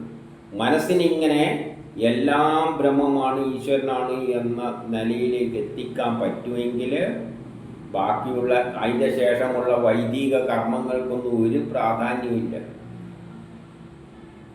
ഈ ഇവിടെ നടക്കുന്ന എല്ലാ പ്രവർത്തനങ്ങളും മിഥ്യയായി തീരും. എപ്പോൾ മനസ്സ് എല്ലാം ബ്രഹ്മമാണ് എന്ന നിലയിലെത്തിയാൽ. അപ്പോൾ അഷ്ടാംഗയോഗം, സാഖ്യദർശനം, കർമ്മസന്യാസം, തപസ്, ഇന്ദ്രിയ നിഗ്രഹം എന്നിവയെല്ലാം മനോനിയന്ത്രണങ്ങളിൽ അവസാനിക്കും. അങ്ങനെ ഒരാൾ മനസ്സ് നിയന്ത്രിക്കാൻ പറ്റിക്കഴിഞ്ഞാൽ പിന്നെ ഇതെല്ലാം മിഥ്യയാണ്. ജ്യോതിഷം വേദങ്ങൾ തന്നെ മിഥ്യയാണ്. പ്രപഞ്ചം എന്നത് മിഥ്യയാണ്. സാഖ്യം ഇതെല്ലാം ഏതിലേക്കാണ് നയിക്കുക? യോഗയെല്ലാം പ്രാക്ടീസ് ചെയ്യുന്നത് ഈ ഒരു മനസ്സിനെ നിയന്ത്രിക്കാൻ വേണ്ടിയാണ്. അപ്പം ബ്രഹ്മസാക്ഷാത്കാരത്തിൻ്റെ ലക്ഷ്യം ഈ മനസ്സിനെ നിയന്ത്രിച്ച് ഈ കാണുന്നതെല്ലാം ബ്രഹ്മമായിട്ട് ഒറ്റ ഒന്നായിട്ട് കാണാൻ പറ്റണം. അപ്പോൾ ബാക്കിയെല്ലാം അവിടെ ഒതുങ്ങും. പിന്നെ മറ്റുള്ളതിനൊന്നും ഒരു പ്രശസ്തിയും ഇല്ല. 34 പറയുകയാണ്, പ്രിയനായ ഞാൻ നിങ്ങളുടെ കണ്ണുകൾക്ക് അകലെയായി വർത്തിക്കുന്നത്. ഞാൻ എന്തിനാണ് ദൂരെ നിൽക്കുന്നതെന്ന് വെച്ച് കഴിഞ്ഞാൽ എന്നെ തന്നെ നിരന്തരമായി ധ്യാനിക്കണമെന്ന ആഗ്രഹം കൊണ്ടാണ്. എന്നെ തന്നെ ധ്യാനിച്ചിരിക്കാൻ വേണ്ടിയാണ്. ആ ആഗ്രഹം കൊണ്ടും മനസ്സിൻ്റെ അടുപ്പത്തിനും വേണ്ടിയാണ്. അപ്പോൾ മനസ്സെപ്പോഴും എന്നെ തന്നെയായിരിക്കും. അതിനുള്ള കാരണം പറയുകയാണ് 35. സ്ത്രീകൾ അകലെയുള്ള പ്രിയതമനിൽ എത്രമാത്രം മനസ്സ് ഉറച്ചു നിൽക്കുന്നുവോ, സ്ത്രീകൾക്ക് അവർക്ക് ഇഷ്ടപ്പെട്ട ആൾ എത്രമാത്രം ദൂരെ നിൽക്കുന്നുവോ അത്രയും മനസ്സെന്തായിരിക്കും, അവരുടെ അടുത്ത് ആയിരിക്കും.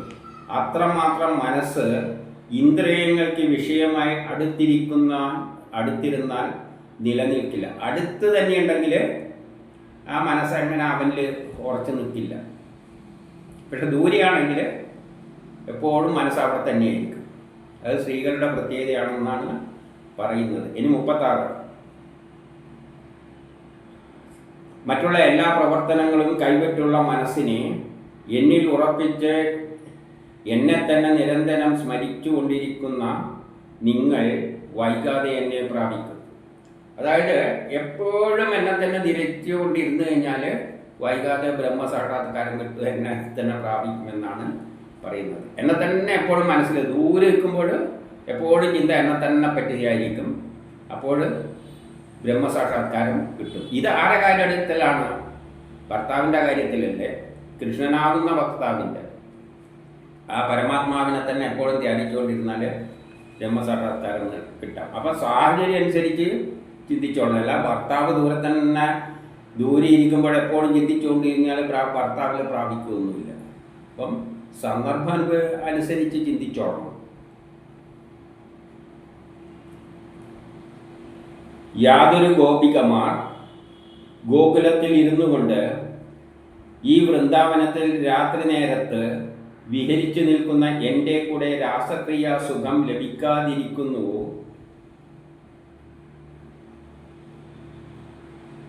അവർ എൻ്റെ ലീലകളെ അനുസ്മരിച്ചുകൊണ്ട് എന്നെ പ്രാപിച്ചു കഴിഞ്ഞു. അങ്ങനെ ഇരിക്കുന്നവർക്ക് മാത്രമേ ബ്രഹ്മസാക്ഷാത്കാരം കിട്ടുകയുള്ളൂ. കൃഷ്ണൻ അടുത്ത് തന്നെ ഉണ്ട് കഴിഞ്ഞാൽ മനസ്സ് എന്നിൽ അത്ര കോൺസെൻട്രേറ്റ് ആവില്ല. അതുകൊണ്ട് ബ്രഹ്മസാക്ഷാത്കാരം കിട്ടാൻ പാടാണ്. അതുകൊണ്ട് ബ്രഹ്മസാക്ഷാത്കാരം കിട്ടണമെങ്കിൽ ദൂരെ നിൽക്കണം. അപ്പോൾ നമ്മൾ മനസ്സ് എപ്പോഴും അതിൽ തന്നെ വെച്ചുകൊണ്ടിരിക്കുമ്പോൾ നമുക്കെന്ത് കിട്ടും? ബ്രഹ്മസാക്ഷാത്കാരം. അതുകൊണ്ട് നിങ്ങൾക്ക് ഏകദേശം എന്നിൽ തന്നെ ലയിച്ചു കഴിഞ്ഞിരിക്കുകയാണ് എന്ന് പറയുകയാണ്. കാരണം ദൂരെ ആയതുകൊണ്ട്. അടുത്തായിരുന്നെങ്കിൽ ഇത് കിട്ടാൻ പോകുന്നില്ല. 38 ശ്രീസുഖൻ. ഈ വിധമുള്ള പരാമർശങ്ങൾ സന്ദേശവാക്യത്തെ കേട്ടിട്ട് ഇത്തരത്തിൽ പരാമർശിച്ചപ്പോൾ ശ്രീകൃഷ്ണൻ്റെ സന്ദേശം എന്താണ് സന്ദേശം എന്നത് ഈ തരത്തിൽ പരാമർശിച്ചപ്പോൾ അവിടുത്തെ ലീലകളെ ഓർത്തുകൊണ്ട് സന്തുഷ്ടരായ ഗോപസ്ത്രീകൾ ഉദ്ധവരോട് പറഞ്ഞു. ഇത് പറഞ്ഞപ്പോൾ അവർക്ക് മനസ്സിലായി നമ്മളെ കൂടെ തന്നെയുണ്ട് എന്നല്ല പറഞ്ഞിരിക്കുന്നത്. കാരണം എല്ലാം ഞാൻ തന്നെയാണ്, നിങ്ങൾ ഞാൻ തന്നെയാണ്, പിന്നെ നിങ്ങളോട് തന്നെയാണ്, പിന്നെ എവിടെയും വിരഹ ദുഃഖം. ഇതെല്ലാം ആത്മീയപരമായ പരാമർശമാണ്, അല്ലാതെ ഭൗതികതയിലുള്ളതല്ല. അപ്പോൾ ആത്മീയപരമായി ഈ പരാമർശം പറഞ്ഞപ്പോൾ അവർക്കെന്തായി? അവിടുത്തെ ലീലകളെ ഓർത്തുകൊണ്ട് സന്തുഷ്ടരായ ഗോപസ്ത്രീകൾ ഉദ്ധവരോട് പറഞ്ഞു. ഗോപസ്ത്രീകൾ പറയാൻ പോകുന്നത് ഇനി ആത്മീയ വശമല്ല, ഭൗതിക ജീവിതത്തിലെ കാര്യമാണ്. അവർ സന്തുഷ്ടരായി. അത്തരത്തിൽ ചിന്തിച്ചു കഴിഞ്ഞാൽ സന്തുഷ്ടരാകുമല്ലോ. കാരണം ഈശ്വരനെ എന്നിൽ തന്നെ ഉണ്ടെങ്കിൽ പിന്നെ എന്താ പ്രശ്നം? ഒരു പ്രശ്നമില്ല. പക്ഷെ ഇപ്പം പറഞ്ഞുകൊണ്ട് വരുന്നത് തിരിച്ചുള്ള കാര്യങ്ങളാണ്. ഗോപസ്ത്രീകൾ 39.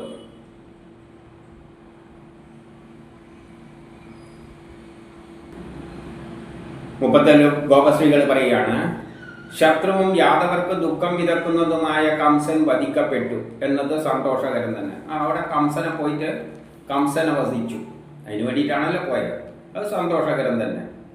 സർവസമ്പത്തുകളും ലഭിച്ചു കഴിഞ്ഞ് എന്നിട്ട് എല്ലാ സമ്പത്തും ആ രാജാവ് കൂട്ടി വെച്ചിരിക്കുകയായിരുന്നു. അതെല്ലാം എടുത്തിട്ട് ഉറ്റ ബന്ധുക്കളോടൊപ്പം ശ്രീകൃഷ്ണൻ ഇപ്പോൾ ക്ഷേമവാനായി വസിക്കുന്നു എന്നതും സന്തോഷകരം തന്നെ. ആ അങ്ങേരുടെ അടുത്ത് നിന്ന് എല്ലാ സ്വത്തുക്കളെല്ലാം പിടിച്ചെടുത്തിട്ട് എല്ലാവരുമായിട്ട് എല്ലാവരുമായിട്ട് ബന്ധുജനം എന്ന് പറഞ്ഞാൽ കൃഷ്ണൻ എല്ലാവരും ബന്ധുക്കൾ തന്നെയാണ്. അതായത് ആ ദേശത്തിലെ എല്ലാവർക്കും വീതിച്ചു കൊടുത്ത മാതിരി സന്തോഷപൂർവ്വം ക്ഷേമവാനായി വസിക്കുന്നു എന്നുള്ളത് സന്തോഷകരം തന്നെയായ കാര്യമാണ്. ഹേ സുമുഖ എന്നിട്ട് പറയുകയാണ്, എന്താണ്? ശ്രേഹമസൃണവും ആ മന്ദഹാസത്തോടു കൂടിയുമുള്ള നോട്ടവും എല്ലാം കൊണ്ട് ഞങ്ങൾക്ക് ഉളവാകേണ്ട പ്രീതി, യഥാർത്ഥത്തിൽ ഞങ്ങൾക്കാണ് ഈ സുഖം കിട്ടേണ്ടിയിരുന്നത്. കാരണം ആദ്യകാലത്ത് ഇവിടെ ഈ ഗോപന്മാരോടൊപ്പമായിരുന്നു വസിച്ചിരുന്നത്. എന്നിട്ട് ഈ അവസാന അധികാരം, കംസന്റെ അധികാരം നഷ്ടപ്പെട്ട് അധികാരം പിടിച്ചപ്പോൾ എന്താ സംഭവിച്ച? ഞങ്ങൾക്ക് ഉളവാകേണ്ട പ്രീതി മധുരാപുരിയിലെ സ്ത്രീകൾക്ക് ഉളവാക്കുന്നുണ്ടല്ലോ. പരിഭവമായി പറയുകയാണ്, കഷ്ടപ്പെടുന്ന സമയത്ത് നമ്മളപ്പുറം നിന്നിട്ട് കൂട്ടം കൂടിയിട്ട് നടന്നു. ഇപ്പോൾ അധികാരം കിട്ടിയപ്പോൾ ആ മധുരാപുരിയിൽ ഇരുന്നുകൊണ്ട് അവിടെയുള്ള സ്ത്രീകൾക്കെല്ലാം സന്തോഷം, ജനങ്ങൾക്കെല്ലാം സന്തോഷം പകർന്നുകൊണ്ട് ഇരിക്കുകയാണല്ലോ സുഖമായിട്ട്. ഇനി 41 രതിവിശേഷങ്ങൾ അറിയുന്നവനും, എല്ലാ രതിവിശേഷങ്ങളും അറിയുന്നവനാണ് യോഗ്യതയുള്ള, അങ്ങനെയുള്ള അവൻ യോഗ്യതയുള്ള പൗരനാരിമാർക്ക്, അവിടെയുള്ള പട്ടണത്തിലെ പൗരനാരിമാർക്ക്, പൗരന്മാരാണല്ലോ, അത് വലിയ മഹാന്മാരായ പ്രതാപികളായ സ്ത്രീകളാണല്ലോ പട്ടണത്തിലെ സ്ത്രീകൾ. അതുകൊണ്ട് യോഗ്യതയുള്ള പൗരനാരിമാർക്ക്, ഞങ്ങളല്ലേ ഇവിടെ പശുവിനെയും മേയിച്ച് കിടക്കുന്ന പാല് കറക്കുന്ന ഗോപസ്ത്രീകൾ. അപ്പോൾ രതിവിശേഷങ്ങൾ അറിയുന്നവനും യോഗ്യതയുള്ള പൗരനാരിമാർക്ക് പ്രീതി വളർത്തുന്നതുമായ ശ്രീകൃഷ്ണൻ അവരുടെ ഭാഷണങ്ങളാലും, ഇനി അവർ പറയുന്ന ഭാഷണങ്ങളാലും ശൃംഗാര വിശേഷങ്ങളാലും, അവർ പല ശൃംഗാരങ്ങളും അതുവരെല്ലാം പറയുന്ന കേട്ടിട്ട് സൽകൃതനായി ഭവിച്ച് എങ്ങനെയാണ് അനുബന്ധിക്കപ്പെടാതിരിക്കുക? അവിടെ അങ്ങനെ സുഖമായിട്ട് വസിക്കുമായിരിക്കും. ഇനിയോ നാഗരികാംഗനമാരുടെ, അതായത് നഗരത്തിലുള്ള ആ സ്ത്രീകളുടെ സഭാമധ്യത്തിൽ, അവ സ്ത്രീകളെല്ലാം ഇങ്ങനെ വട്ടം കൂടിയിരിക്കുമ്പോൾ അവിടെ നഗരത്തിൽ ഇഷ്ടം പോലെ കഥാസല്ലാപം നടത്തുന്നതിനിടയിൽ വല്ല സന്ദർഭത്തിൽ, അങ്ങനെ സ്ത്രീകളുടെ ഇടയിൽ അങ്ങനെ വിലസിയിരിക്കുമ്പോൾ വല്ല സന്ദർഭത്തിലും എപ്പോഴെങ്കിലും ഗ്രാമീണരായ ഞങ്ങളെ പറ്റി സ്മരിക്കാറുണ്ടോ? അവിടെ പട്ടണത്തിലെ സ്ത്രീകളെ നടുവിലല്ല അങ്ങനെ ഉല്ലസിച്ച് കിടക്കുമ്പോൾ എപ്പോഴെങ്കിലും ഈ ഗ്രാമത്തിലുള്ള നമ്മളെ സ്ത്രീകളെ സ്മരിക്കാറുണ്ട്. ഇതല്ലേ ഇവർക്കുള്ള സംശയങ്ങളാണ്. ആമ്പൽപ്പൂക്കളും 43 ആമ്പൽപ്പൂക്കളും മുല്ലകളാലും ഉള്ള വൃന്ദാവനത്തിൽ കാൽ ചിലങ്കകൾ കിലുമ്പുന്ന രാസമണ്ഡലത്തിൽ ഞങ്ങളാകുന്ന പ്രേയസിമാർ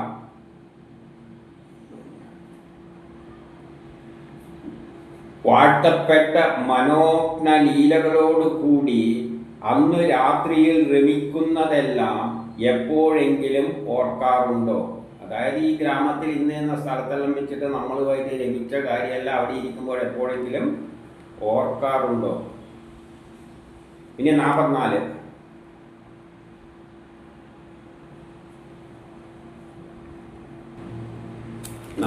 പറയുന്നത് എന്താണെന്ന് വെച്ചാൽ, തന്നാൽ ഉണ്ടാക്കപ്പെട്ട ശോകത്താൽ തപിച്ചിരിക്കുന്ന ഞങ്ങളെ, അങ്ങീ വന്ന് നമ്മളെപ്പോഴും കൂടിയത് കൊണ്ട് തന്നെയാണ് നമ്മളിങ്ങനെ ഈ അവസ്ഥയിൽ വിരഹ ദുഃഖം അനുഭവിച്ച് ഇരിക്കുന്നത്.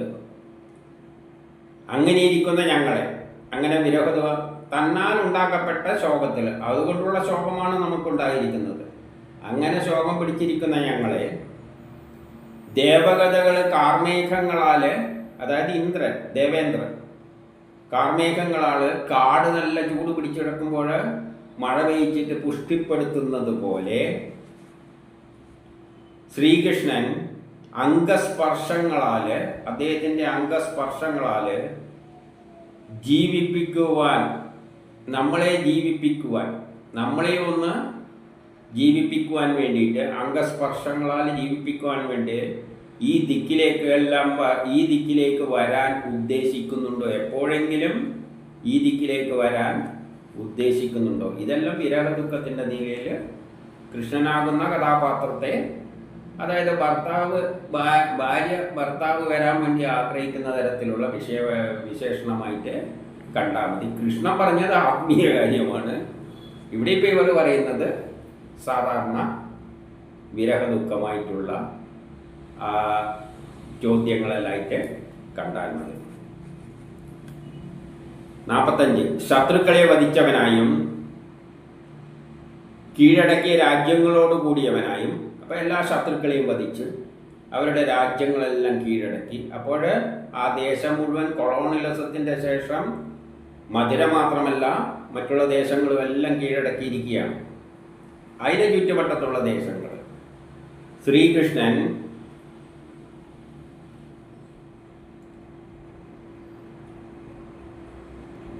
ഈ ദിക്കിലേക്ക് ഇനി എന്തിനാണ് വരുന്നത്? അതിൻ്റെ ഒന്നും ആവശ്യമില്ല. അവിടെ മുഴുവൻ സ്ഥലങ്ങളെല്ലാം പിടിച്ചെടുത്ത് ശത്രുക്കളെല്ലാം വധിച്ച് ആ അടുത്തുള്ള ദേശങ്ങളെല്ലാം പിടിച്ച് സ്വന്തമാക്കിയിരിക്കുക. ഇനി ഇങ്ങോട്ട് വരേണ്ട ആവശ്യമൊന്നും ഇല്ലല്ലോ. രാജകന്യകമാരെ പാണിഗ്രഹണം ചെയ്ത്, അവിടെ നല്ല സ്ത്രീകളുണ്ട്, അവരെല്ലാം രാജാക്കന്മാരുടെ പല രാജ്യങ്ങളെല്ലാം പിടിച്ചെടുക്കുമ്പോൾ അവിടെ രാജാക്കന്മാരെല്ലാം ഉണ്ടാവില്ല, അവരെ മക്കളുണ്ടാവുമല്ലോ.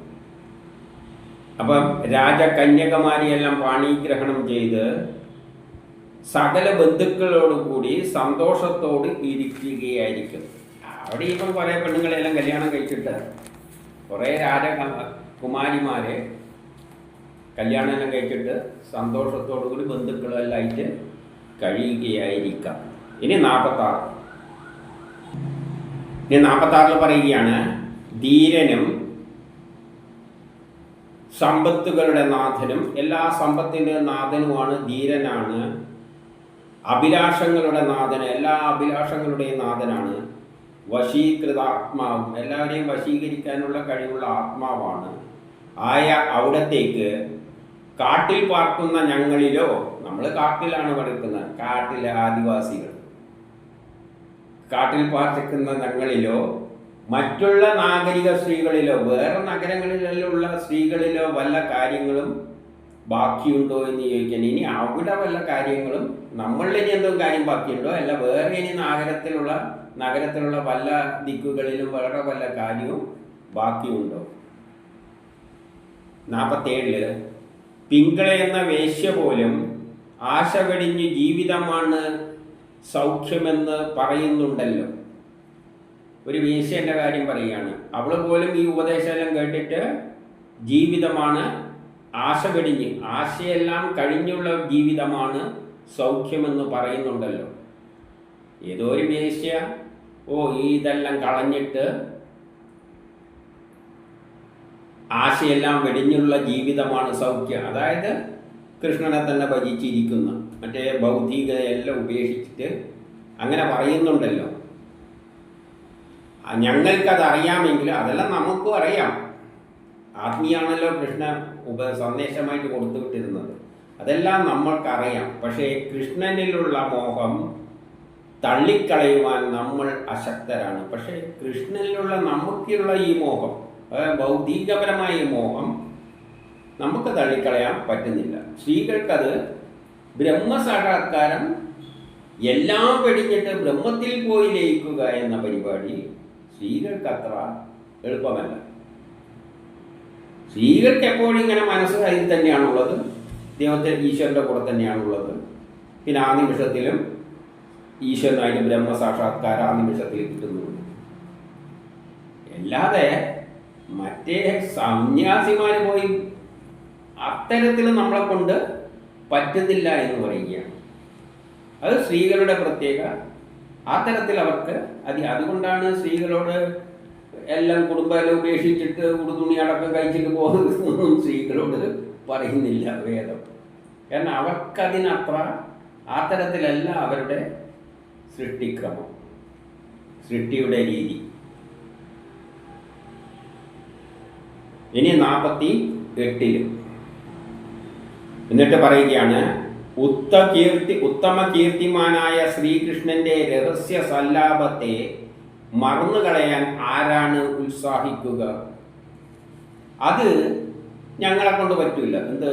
ഉത്തമ കീർത്തിമാനായ ശ്രീകൃഷ്ണന്റെ രഹസ്യ സല്ലാപത്തെ അത് മറന്നു കളയാൻ ആരാണ് ഉത്സാഹിക്കുക? അതിൽ അവർക്ക് മറന്നു കളയാൻ പറ്റുന്നില്ല. ബ്രഹ്മസാക്ഷാത്കാരം എന്ന് പറയുന്ന കാര്യം അവർക്ക് പറ്റുന്നില്ല. എൻ്റെ ഒരു ഉദാഹരണം പറയാണ്. തന്നെ ആഗ്രഹിക്കാത്തവനാണെങ്കിലും കൂടി, തന്നോട് വലിയ ആഗ്രഹമൊന്നുമില്ല, ആ കൃഷ്ണനെ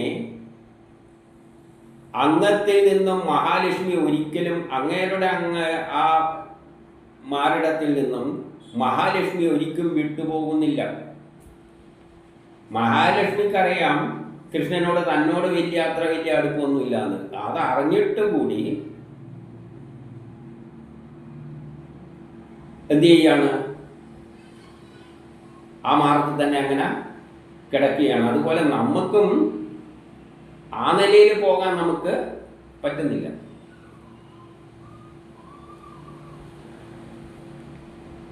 ഇനി 49 ബലരാമനോടൊത്ത് ശ്രീകൃഷ്ണനാൽ ആ നദീതടങ്ങളിലും പർവ്വതങ്ങളിലും വനപ്രദേശങ്ങളിലും അങ്ങയുടെ കാൽപ്പാടുകൾ കൊണ്ട് വീണ്ടും കാൽപ്പാടുകൾ കണ്ടിട്ട് ആര്? ആ നന്ദഗോപന്മാര് പശുക്കളെയെല്ലാം മേയ്ക്ക് അടക്കുമ്പോൾ അങ്ങയുടെ വനപ്രദേശങ്ങളിലും നദീതീരങ്ങളിലും എന്തുണ്ട്? അങ്ങയുടെ ഈ കാൽപ്പാടുകൾ കാണുമ്പോൾ അവർക്ക് എന്തുണ്ട്? ഇടക്കിടക്ക് ഓർമ്മ ഉദിച്ചു വരികയാണ്. അയ്യോ, അവിടുത്തെ മറക്കാൻ ഞങ്ങൾ ഒട്ടും തന്നെ കഴിവുള്ളവരല്ല. ഗോപന്മാർക്ക് പോലും പശുക്കളെ മേയ്ച്ച് അടക്കുമ്പം കൃഷ്ണന്റെ ആ കാൽപ്പാടുകൾ, പൊടിയിലെല്ലാം പതിഞ്ഞ ആ കാൽപ്പാടുകൾ കാണുമ്പോൾ അപ്പം കൃഷ്ണന്റെ ഓർമ്മ വരും. ഗോപന്മാർക്ക് പോലും. അതുകൊണ്ട് പറയാണ്, അയ്യോ നമുക്കും അത് മറക്കാൻ ഒരിക്കലും പറ്റുന്നില്ല, കഴിവുള്ളവരല്ല.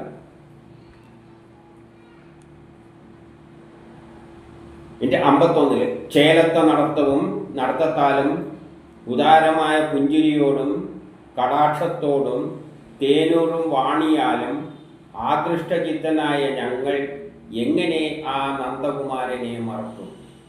നമുക്കങ്ങനെ ആ സംഭാഷണവും ആ നോട്ടോ അതുമെല്ലാം നമ്മളെ മനസ്സിൽ പതിഞ്ഞു പോയി. അതുകൊണ്ട് നമുക്കൊരിക്കലും അങ്ങേരെ മറക്കാൻ പറ്റില്ല. നേരെ ആ രീതിയിൽ കാണാൻ പറ്റില്ല. നേരത്തെ ഉപദേശിച്ച തരത്തിൽ. അല്ലയോ നാഥ 52 അല്ലയോ ലക്ഷ്മീകാന്ത, ഗോകുലനാഥ, ദുഃഖനാശക, ഗോവിന്ദ, ആ ദുഃഖസാഗരത്തിൽ നിന്നും ഞങ്ങളെ മറികടത്തേണമേ. അതുകൊണ്ട് അവസാനം അങ്ങോട്ട് അപേക്ഷിക്കുകയാണ്, പല പേരിൽ വിളിച്ചിട്ട് പറയുകയാണ്, ഈ ദുഃഖസാഗരത്തിൽ നിന്ന് നമ്മളെ ഒന്ന് മറികടത്തണം. ഇനി 53 ശുഗൻ പറയുകയാണ്, അനന്തരം അവർ ശ്രീകൃഷ്ണന്റെ സന്ദേശവചനത്താൽ വിട്ടുപോയ വിരഹതാപത്തോടുകൂടി, അവസാനം ഇത് പറഞ്ഞിട്ട് അവസാനിപ്പിക്കുന്നത്, ഈ സന്ദേശം കേട്ടപ്പോൾ സന്ദേശത്തിൽ എന്താ പറയുന്നത്? ഞാനെപ്പോഴും നിങ്ങൾ ഞാൻ തന്നെയാണ് എന്നുള്ള വാക്കാണല്ലോ പറഞ്ഞു കേൾക്കുന്നത്. പിന്നെ എവിടെ വിരഹം എന്നാണ് ചോദിച്ചത്. അപ്പം അത് ഓർത്തുകൊണ്ട് വിട്ടുപോയ വിരഹതാപത്തോടുകൂടി അവർക്ക് അതോടുകൂടി അവരുടെ വിരഹതാപമെല്ലാം വിട്ടു. അപ്പം അവരുടെ വിരഹതാപം വിട്ടിട്ട് ഇന്ദ്രിയാതീതമായ ജ്ഞാനത്തിലൂടെ ഭവിക്കുന്ന ആത്മാവാണ് കൃഷ്ണൻ എന്ന് മനസ്സിലാക്കിയിട്ട്, ഇന്ദ്രിയത്തിനതീതമായ ആത്മാവാണ് ആ കൃഷ്ണൻ എന്ന സത്യം മനസ്സിലാക്കിയിട്ട് അവർ എന്ത് ചെയ്തു? ഉദ്ധവരെ പൂജിച്ചു. അപ്പോൾ അവർക്ക് ഉദ്ധവര് പറഞ്ഞിട്ടാണല്ലോ ഇത് മനസ്സിലായി. അപ്പോഴേക്കാണ് അവർക്ക് ബോധം വന്നത്. അത് മനസ്സിലാക്കിയിട്ട് പിന്നെ അവർ ഉദ്ധവരെ പൂജിച്ചു. 54 ഗോപികമാരുടെ ദുഃഖങ്ങളെ നീക്കിയതിനായി ഏതാനും മാസങ്ങൾ, ആ ഗോപികമാരുടെ ദുഃഖം എന്നാലും പെട്ടെന്ന് തിരിച്ചു വരും. അതുകൊണ്ട് ഗോപികമാരുടെ ദുഃഖങ്ങളെ നീക്കുന്നതിനായി ഏതാണ്ട് 1 മാസക്കാലം വരെ ഉദ്ധവരവിടെ താമസിച്ചു എന്നാണ് പറയുന്നത്. ഒരിക്കൽ പറഞ്ഞിട്ട് ഇപ്പം പറഞ്ഞല്ലോ ആ സങ്കടമെല്ലാം തീർന്നു. അത് എപ്പോഴാണ് തീർന്നത്? 1 മാസം വരെ കക്ഷി ഇവിടെ തങ്ങിയിട്ടുണ്ട്. പറഞ്ഞിട്ട് പിന്നെയും പഴയത് തന്നെ പറഞ്ഞുകൊണ്ടിരിക്കും. കഴിഞ്ഞ് അങ്ങനെ ഒരു മാസത്തോളം ഉദ്ധവർ ഈ സന്ദേശവും കൊണ്ട് പിന്നാലെ നടന്നതിൻ്റെ ശേഷമാണ് അവർക്ക് ഈ അവസ്ഥയിലെത്തിയത്. അതുകൊണ്ടാണ് ഗോപികമാരുടെ ദുഃഖങ്ങളെ നീക്കുന്നതിനായി ഏതാനും മാസങ്ങൾ വരെ ഉദ്ധവർ ഗോകുലത്തിൽ താമസിച്ച് കൃഷ്ണലീല കഥകളെ ഗാനം ചെയ്തുകൊണ്ട് ഗോകുലത്തെ സുഖിപ്പിച്ചു. മറ്റുള്ളവർക്ക് കൃഷ്ണ കഥകളും എല്ലാം പറഞ്ഞുകൊണ്ട് അങ്ങനെ സുഖിപ്പിച്ചുകൊണ്ട് ഒരു മാസത്തോളം കക്ഷി അവിടെ തങ്ങി. എന്നിട്ടേ ഇവന്മാരെ ഒരു വഴിക്കായുള്ളൂ. ഇനി 55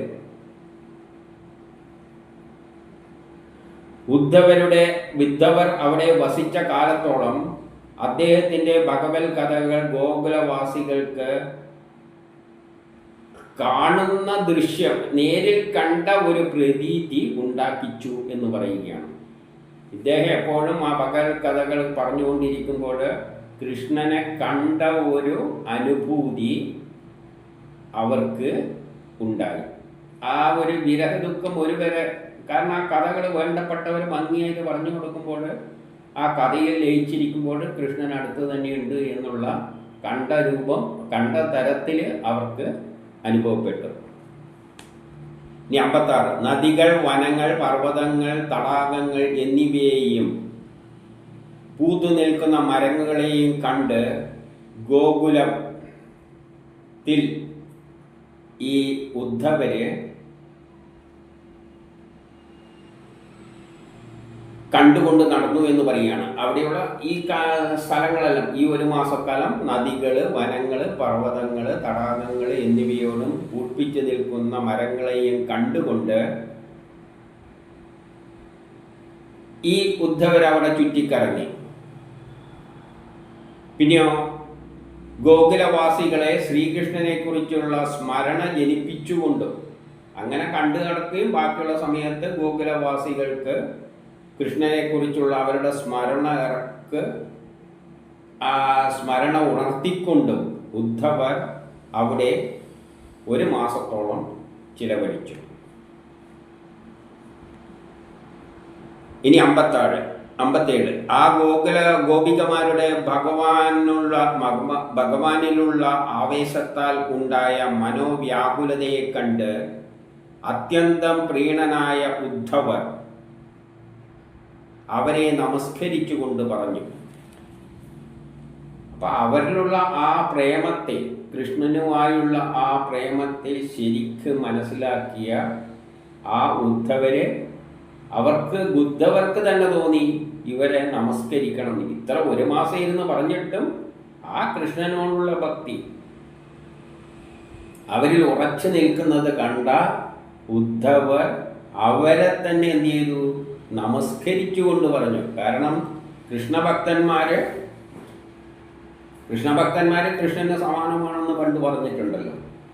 അപ്പൊ അവരെ നമസ്കരിക്കേണ്ട അവസ്ഥയിലേക്ക് ആരെത്തി? ഉദ്ധവര് എത്തി. എന്നിട്ട് പറഞ്ഞു 58 ശ്രീകൃഷ്ണൻ എന്ന സർവാത്മാവിൽ അടിയുറച്ച പ്രേമഭക്തിയോടുകൂടിയ ഈ ഗോപവധുക്കൾ മാത്രമേ ഭൂമിയിൽ ദേഹം ധരിച്ചവരായുള്ളൂ. അപ്പോഴ് കൃഷ്ണഭക്തിയിൽ അടിയുറച്ച ഭക്തിയോടുകൂടിയ ഈ ഗോപവധുക്കൾ ഇവരെല്ലാം ആ കൃഷ്ണന്റെ വധുക്കളാണ്. ഭാര്യമാരായിട്ട് തന്നെ പറഞ്ഞിരിക്കുകയാണ്. ഏതില്? കഥയിൽ ഭാര്യമാരായിട്ട് തന്നെയല്ലേ ചിത്രീകരിച്ചിരിക്കുന്നത്. പക്ഷെ ഒരു കാര്യമുണ്ട്, ആ ഗോപവധുക്കൾ മാത്രമേ ഭൂമിയിൽ ദേഹം ധരിച്ചവരായുള്ളൂ. ഇതേപോലെ ദേഹം ധരിച്ചിട്ട് ഇനി ഏത് സ്ത്രീകളും ഇതും കയറിയിട്ട് ഇങ്ങോട്ട് വരണ്ട, അത് നടക്കില്ല. ഇത് കഥയിൽ ഗോപസ്ത്രീകളായിട്ട് അവതരിപ്പിച്ച് ആ ഗോപസ്ത്രീകൾ ഭൂമിയിൽ ഇവർ മാത്രമേ ഉള്ളൂ. ഇനിയുള്ള സ്ത്രീകളും എനിക്ക് കൃഷ്ണഭക്തി എന്ന് പറഞ്ഞ വല്ലവൻ്റെയും പിന്നാലെ ഭർത്താവിനെ കളഞ്ഞിട്ടൊന്നും പോകാൻ നിൽക്കരുത്. ഇനി ഈ ഭൂമിയിൽ ഇങ്ങനത്തെ വേറെ ഇല്ല. ഈ ഭാഗവതത്തിൽ പറഞ്ഞ ഇതോടെ സ്റ്റോപ്പാണ്. ഇനി അതിൻ്റെ പിന്നാലെ പിടിച്ചുകൊണ്ട് നമുക്കിപ്പോൾ ഭാഗവതത്തിലുണ്ടെങ്കിൽ അതും പിടിച്ചിട്ട് അങ്ങനെ ഒരു ഭക്തിയായിട്ട് ആരും പോകാൻ വേണ്ടി നിൽക്കണ്ട. അതുകൊണ്ടാണ് ആ വാക്കവിടെ ഉദ്ദേശിച്ച് ഉദ്ധവർ പറഞ്ഞത്. കൃഷ്ണൻ എന്ന സർവാത്മാവിൽ, അത് സർവാത്മാവാണ്, അടിയുറച്ച പ്രേമഭക്തിയോടുള്ള ഈ ഗോപവധുക്കന്മാർ, അവര് വധുക്കളായിട്ടാണ് ചിത്രീകരിച്ചിരിക്കുന്നത്. ഭാര്യമാരെ കൃഷ്ണന്റെ ഭാര്യമാരായിട്ട് തന്നെയാണ് കഥയിൽ ചിത്രീകരിച്ചിരിക്കുന്നത്. അങ്ങനെയുള്ള വധുക്കൾ, ഈ വധുക്കൾ മാത്രമേ ഭൂമിയിൽ ദേഹം ധരിച്ചവരായുള്ളൂ. അതുകൊണ്ട് ഇനിയൊന്നും ഇതാർക്കും ബാധകമല്ല. ഈ ലോകത്തിൽ ഇങ്ങനെ ഒരു ദേഹം ധരിച്ചിട്ട് ആരും ഇനി വരാൻ പോകുന്നില്ല. അതുകൊണ്ട് ആരെങ്കിലും നമ്മൾ അതാണെന്ന് ധരിച്ചുകൊണ്ടുള്ള ഇതും കൊണ്ടൊന്നും ഇറങ്ങി തിരിക്കരുത്. ആ പ്രേമഭക്തിയെ തന്നെയാണ് സംസാര ഭയമുള്ള മുനിമാരും ഭക്തരായ ഞങ്ങളും ആഗ്രഹിക്കുന്നത്. എന്നിട്ട് തിരിച്ചതും പറഞ്ഞു, ആ പ്രേമഭക്തി തന്നെയാണ് സംസാരമേണ്യം ഭയമുള്ള മുനിമാരും ഭക്തരായ ഞങ്ങളും ആഗ്രഹിക്കുന്നത്. മുനിമാരും ഭക്തരായ ഞങ്ങളും ഏതൊരു തരം ഭക്തിയാണോ ആഗ്രഹിക്കുന്നത്, ആ ഭക്തി തന്നെയാണ് ആർക്കും ഉള്ളത്, ഈ ഗോപികമാർക്കും ഉള്ളതായിട്ട് കണ്ടുകൊള്ളണം. അല്ലാതെ നമ്മളെ കാമുമായിട്ട് ബന്ധം, ഇതെല്ലാം മനുഷ്യരുടെ സ്വഭാവ വിശേഷങ്ങൾ പറയാൻ വേണ്ടി ഈ കഥാപാത്രങ്ങളിലൂടെ പറഞ്ഞു വെച്ചതാണ്. യഥാർത്ഥത്തിൽ ഈ ഭക്തിയെ ഋഷികൾക്കുള്ള ഭക്തിമാരിയായിട്ട് കാണണം. ഭഗവത് കഥാരസം ഉള്ളവന് ബ്രാഹ്മണ ജന്മത്തിൽ എന്ത് വിശേഷം? ബ്രാഹ്മണ ജന്മം കിട്ടുന്നതിനൊന്നും വലിയ കാര്യമില്ല. ഈ ഭഗവത് ഭക്തി തന്നെയാണ് പ്രധാനം. ഭഗവാനെ സ്മരിക്കുന്ന നമ്മൾ എല്ലാ കർമ്മങ്ങളും ചെയ്യുമ്പോൾ ഒരു ഈശ്വരനുണ്ട്. ആ ഈശ്വരനിൽ മനസ്സർപ്പിച്ചുകൊണ്ട് കർമ്മം ചെയ്യുന്നത് തന്നെയാണ് ഏറ്റവും പ്രധാനം. അല്ലാതെ ബ്രാഹ്മണ ജന്മത്തിലൊന്നും വലിയ കാര്യമൊന്നും ഇല്ല. ഇന്ന് ബുദ്ധിമാനായിട്ട് ജനിച്ചു, ബ്രാഹ്മണ ജന്മം എന്ന് പറഞ്ഞാൽ ബുദ്ധിമാനായിട്ട് ജനിച്ചത് കൊണ്ടൊന്നും അതുമായിട്ട് ഇതിനൊരു ബന്ധവുമില്ല. ഈശ്വരഭക്തി എന്നത് ബുദ്ധിമാനോ ബ്രാഹ്മണനോ ഒന്നുള്ളതിനൊന്നും ഒരു പ്രാധാന്യമില്ല. ബ്രാഹ്മണനാണ്ടൊന്നും ഒന്നുമില്ല. ഈശ്വരനെ പ്രാപിക്കാൻ ബ്രാഹ്മണനാണ്ട കാര്യമൊന്നുമില്ല. ബ്രാഹ്മണൻ എന്ന് പറഞ്ഞാൽ ബുദ്ധി, ശാസ്ത്രപരമായിട്ട് മനസ്സിലാക്കാനുള്ള കഴിവ് എന്നേ ഉള്ളൂ. പക്ഷേ ആ ഈശ്വരനുമായിട്ട് ചേരാൻ എല്ലാവർക്കും ഒരേ അവസരമാണ് ഉള്ളത്. അല്ലാതെ അതിന് ബ്രാഹ്മണനായിട്ട് ജനിക്കേണ്ട കാര്യമൊന്നും ഇല്ല. ഇനി 59. ഇനി 59 പറയുന്നത് എന്താണെന്ന് വെച്ചാൽ, ജന്മനാ ഉള്ള സ്ത്രീകൾ, വിശേഷിച്ച് സംസ്കാരശൂന്യമായി കാട്ടിൽ കഴിയുന്നവര്, അതിലും വിശേഷിച്ച് വ്യഭിചാരം കൊണ്ട് ദുഷിച്ചു പോയതുമായ ഈ ഗോപികമാരെങ്ങനെയാണ്? എങ്ങനെ? ഇങ്ങനെയുള്ള സമൂഹങ്ങൾക്ക് കൃഷ്ണഭക്തിയിലൊന്നും വേറെ കാര്യമൊന്നുമില്ല. എന്നാൽ പരമമായ ശ്രീകൃഷ്ണ ഭക്തിയിൽ വേരുറച്ച ഈ പ്രേമഭക്തന്മാർ എങ്ങനെ? അപ്പം ഈ ഗോപികമാരെന്ന് പറഞ്ഞാൽ പരമമായ ഭക്തിയിൽ, കൃഷ്ണഭക്തിയിൽ വേരുറച്ചവരാണ്. മറ്റവർക്ക് അങ്ങനെ കൃഷ്ണഭക്തി ഒന്നും ഇല്ലാതെ കുറേ വിഭാഗങ്ങളുണ്ട്. ഇത് കൃഷ്ണഭക്തിയിൽ വേരുറച്ചവരാണ്. അപ്പം ഏതിലാണ് മഹത്വകരം എന്ന് അടുത്തേൽ പറയുകയാണ്. പ്രത്യക്ഷമായി തന്നെ നിരന്തരം ഭജിക്കുന്ന അജ്ഞാനികളാണെങ്കിൽ കൂടി, ബ്രാഹ്മണരാകേണ്ട ആവശ്യമൊന്നുമില്ല, നിരന്തരമായിട്ട് ഭജിച്ചു ആ ഈശ്വരനെ തന്നെ ചിന്തിച്ചുകൊണ്ട് അമൃത സമാനമായ മഹാസിദ്ധൌഷധം ആരോഗ്യം നൽകുന്നത് പോലെ, അമൃത സമാനമായ സിദ്ധൌഷധം നമുക്ക് ആരോഗ്യം നൽകുന്നത് പോലെ, അജ്ഞാനികളാണെങ്കിൽ കൂടി ആ കൃഷ്ണനെ ഭജിച്ചുകൊണ്ട്, കൃഷ്ണനെ അല്ലെങ്കിൽ ആ ഈശ്വരനെ, നമ്മളെ സൃഷ്ടിച്ച ആ ശക്തി വിശേഷത്തെ ഭജിച്ചുകൊണ്ടിരിക്കുന്നവർക്ക് ശ്രേയസ് ലഭിക്കുക തന്നെ ചെയ്യും. അപ്പോൾ ശ്രേയസ് ലഭിക്കാൻ ബ്രാഹ്മണനാകണ്ട, അജ്ഞാനികളായാലും മതി. പക്ഷേ ഈ ഗോപസ്ത്രീകളെപ്പോലെ എപ്പോഴും കൃഷ്ണനിൽ തന്നെ ചിന്തിച്ചുകൊണ്ട്, ഒരു ഈശ്വരനുണ്ട്, ആ ഈശ്വരനാണ് നമ്മളെ സൃഷ്ടിച്ചത്, ആ ഈശ്വരനെ കർമ്മം ചെയ്യിക്കുകയാണ് നമ്മുടെ ലക്ഷ്യം എന്ന ചിന്തയോടുകൂടി ആ ഈശ്വരനെ ചിന്തിച്ചുകൊണ്ട് കർമ്മം ചെയ്യുന്നതാണ്. അങ്ങനെയാണ് ഈ ഗോപികമാരും വീട്ടിൽ ഓരോ കാര്യങ്ങളെല്ലാം ചെയ്യുന്നുണ്ട്. ഇടയ്ക്ക് മറ്റേതും പറഞ്ഞിട്ടുണ്ട്, പാല് കുടിക്കുമ്പോൾ എടുത്ത് ഓടിയെന്ന്, അല്ല കുട്ടീനെ കളഞ്ഞുകൊണ്ട് പാല് കൊടുക്കുന്നീന്ന് നിർത്തിയിട്ട് അതെല്ലാം കഥയിലെങ്ങനെ തട്ടിവിട്ടാണ്. യഥാർത്ഥത്തിൽ ഗോപികമാർ അവരുടെ ജോലിയെല്ലാം ചെയ്യുന്നുണ്ട്, ചിന്ത ആ ഈശ്വരനിൽ വെച്ചുകൊണ്ട്. അതുപോലെ പോകുന്നതാണ് നല്ലത്. അതാണ് ശരിയായ മാർഗം. അല്ലാതെ ബ്രാഹ്മണനായതുകൊണ്ടൊന്നും ഒരു ചുക്കും കിട്ടാൻ പോകുന്നില്ല. അത് നമ്മൾ പണ്ടത്തേൽ പറഞ്ഞു കഴിഞ്ഞു.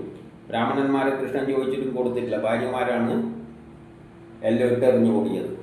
അപ്പം ആ ഭക്തിയാണ് പ്രധാനം. അല്ലാതെ അതിൽ അങ്ങനെ പോകുന്നവർക്ക് ശ്രേയസ്സുണ്ടാകും. ഇനി 60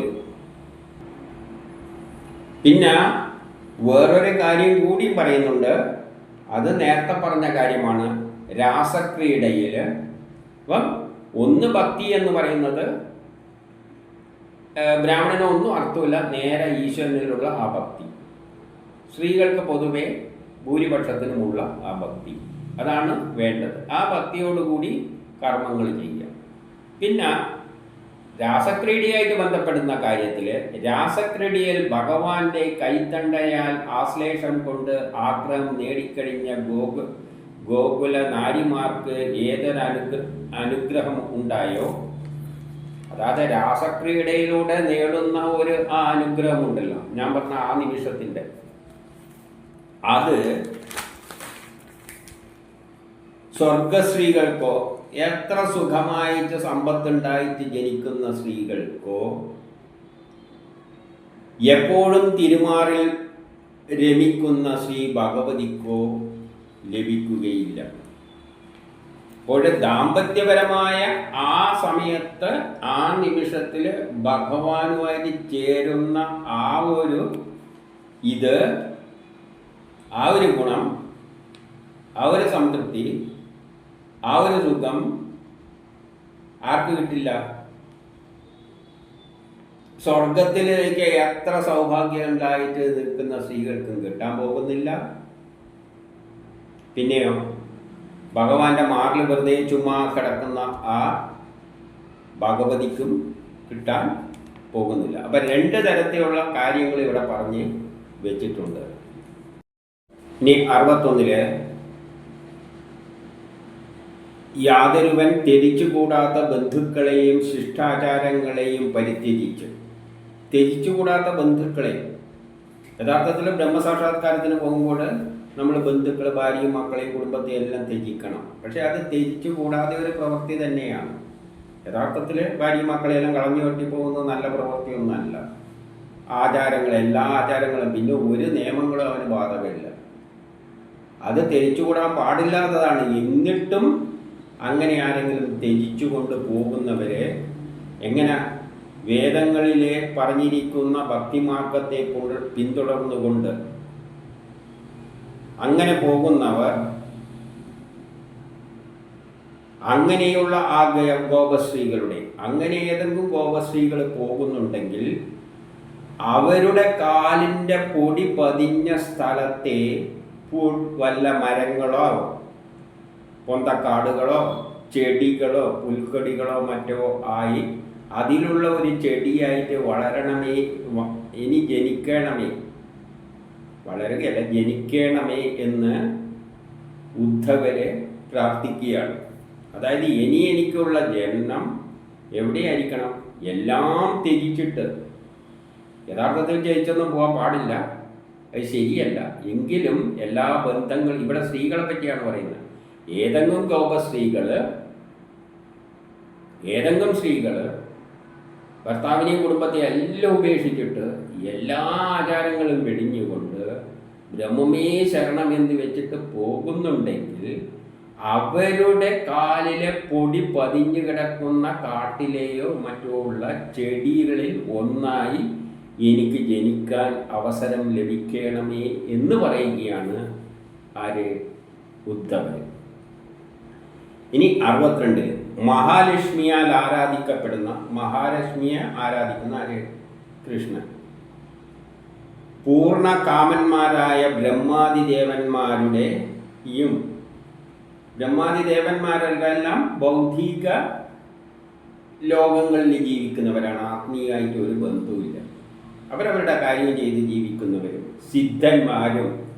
പക്ഷെ അതേസമയം അവരുടെ ഹൃദയാന്തർഭാഗത്ത് ധ്യാനിക്കുന്ന, അവരെപ്പോഴും ചിന്തിക്കുന്നുണ്ട്. നല്ല സിദ്ധന്മാരായ ആൾക്കാർ, ബ്രഹ്മവാദികളും ചിന്തിക്കുന്നുണ്ട്. അവരുടെ ഹൃദയാന്തർഭാഗത്ത് ഒരു ശക്തിയുണ്ട്. അതാരാണ്? ആ ശ്രീഹരി. അദ്ദേഹത്തിൻ്റെ പാദപത്മമുണ്ടല്ലോ, അദ്ദേഹത്തിൻ്റെ കാല്. ആ കാല് എവിടെ വെക്കുന്നു? രാസസമ്മേളനത്തിൽ, അതായത് രാസക്രീഡകൾ നടക്കുന്ന സമയത്ത് തങ്ങളുടെ ഈ ഗോപികമാരുടെ കൊങ്കത്തടങ്ങളിൽ പതിപ്പിച്ചപ്പോൾ, ആ പാദങ്ങൾ ആ ഗോപികമാരുടെ കൊങ്കത്തടങ്ങളിൽ വെക്കപ്പെട്ടപ്പോൾ അതിനെ ഗാഢാലിംഗനം ചെയ്തത് വഴി അവരെന്ത് ചെയ്തു? കാമത്തെ, അവരുടെ കാമതാപത്തെ തികച്ചും തീർത്തുപോൽ എന്ന് പറയുകയാണ്. ഇവിടെ ഈ പറഞ്ഞ പരാമർശം നേരത്തെ പറഞ്ഞതാണ്. ഗോപികമാരുടെ മാറത്തെ ആ ഒരു ചിത്രം ഞാൻ പണ്ട് എടുത്ത് കാണിച്ച് പറഞ്ഞിരുന്നു. പ്രപഞ്ചം മുഴുവൻ വ്യാപിച്ചു കിടന്ന ആ ശക്തിയുടെ ഒരു പാദത്തിൻ്റെ കാലിൻ്റെ അറ്റത്താണ് നമ്മളെ ഈ ഗോളം, അതായത് ഭൂമിയും സൂര്യനുമുള്ള അടങ്ങുന്ന ആ പ്രപഞ്ചം ഉള്ളത്. ഒരു ഗോളം കണക്ക് അതിൽ ഒരു ഭൂമിയുണ്ട്. അത് ഞാൻ പണ്ട് ചിത്രീകരിച്ചു. അതാണ് മാറത്ത് വെക്കുന്ന പാദം എന്ന് പറയാൻ കാരണം. അതായത് മാറിന് സമാനമുള്ള മാണ് നമ്മളെ പ്രപഞ്ചം കിടക്കുന്നത്. ആ പ്രപഞ്ചം വളരെയധികം എല്ലാ സ്ഥലവും വ്യാപിച്ച് കിടക്കുന്ന അതിൻ്റെ കാലിൻ്റെ അറ്റത്തുള്ള ഒരു ചെറിയ സംഗതിയാണ് നമ്മളെ ഭൂമി. അതിനുള്ള ഒരു പൊടിക്ക് സമാനമാണ് ഈ ഭൂമിയുള്ളത്. അതുകൊണ്ടാണ് പാദത്തിലെ പൊടി എന്ന് പറയുന്നതെന്ന് മുമ്പ് പടം വെച്ചിട്ട് പറഞ്ഞതാണ്. ആ അർത്ഥത്തിൽ ഇതിനെ അങ്ങ് എടുത്താൽ മതി. അതൊന്നുകൂടി ഇവിടെ പരാമർശിച്ചതായിട്ട് കണ്ടാൽ മതി. പക്ഷേ ഈ ഗോപികമാർ ആ പാദം വെച്ചപ്പോൾ അതിലൂടെ അവരെന്തായി?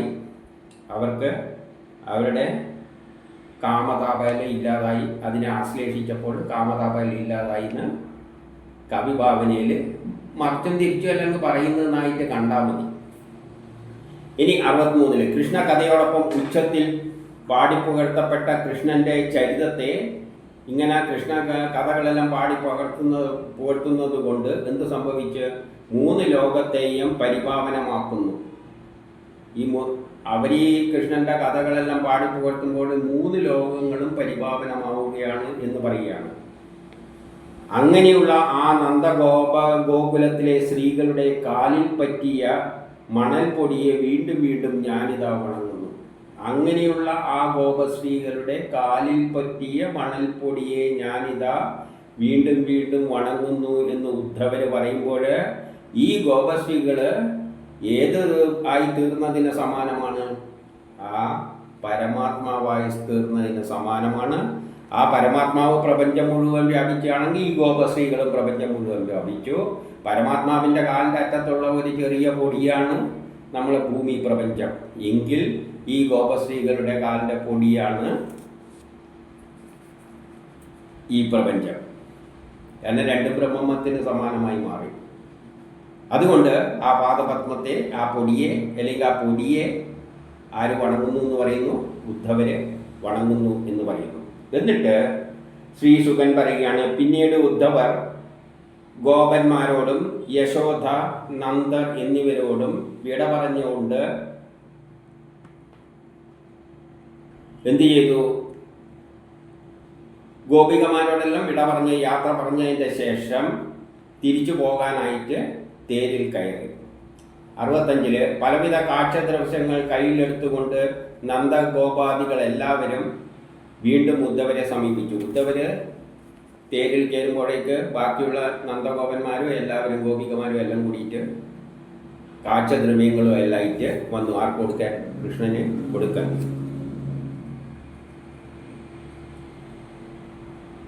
എന്നിട്ട് അവര് പറയുകയാണ്, ഈ നന്ദഗോപന്മാരെല്ലാം പറയുകയാണ്, ഞങ്ങളുടെ മനസ്സിൻ്റെ വ്യാപാരങ്ങൾ മുഴുവൻ ശ്രീകൃഷ്ണനെ ആശ്രയിക്കുന്നതായി ഭവിക്കട്ടെ. അതായത് ഇനിയുള്ള ലോകത്തിൽ പ്രപഞ്ചത്തിൽ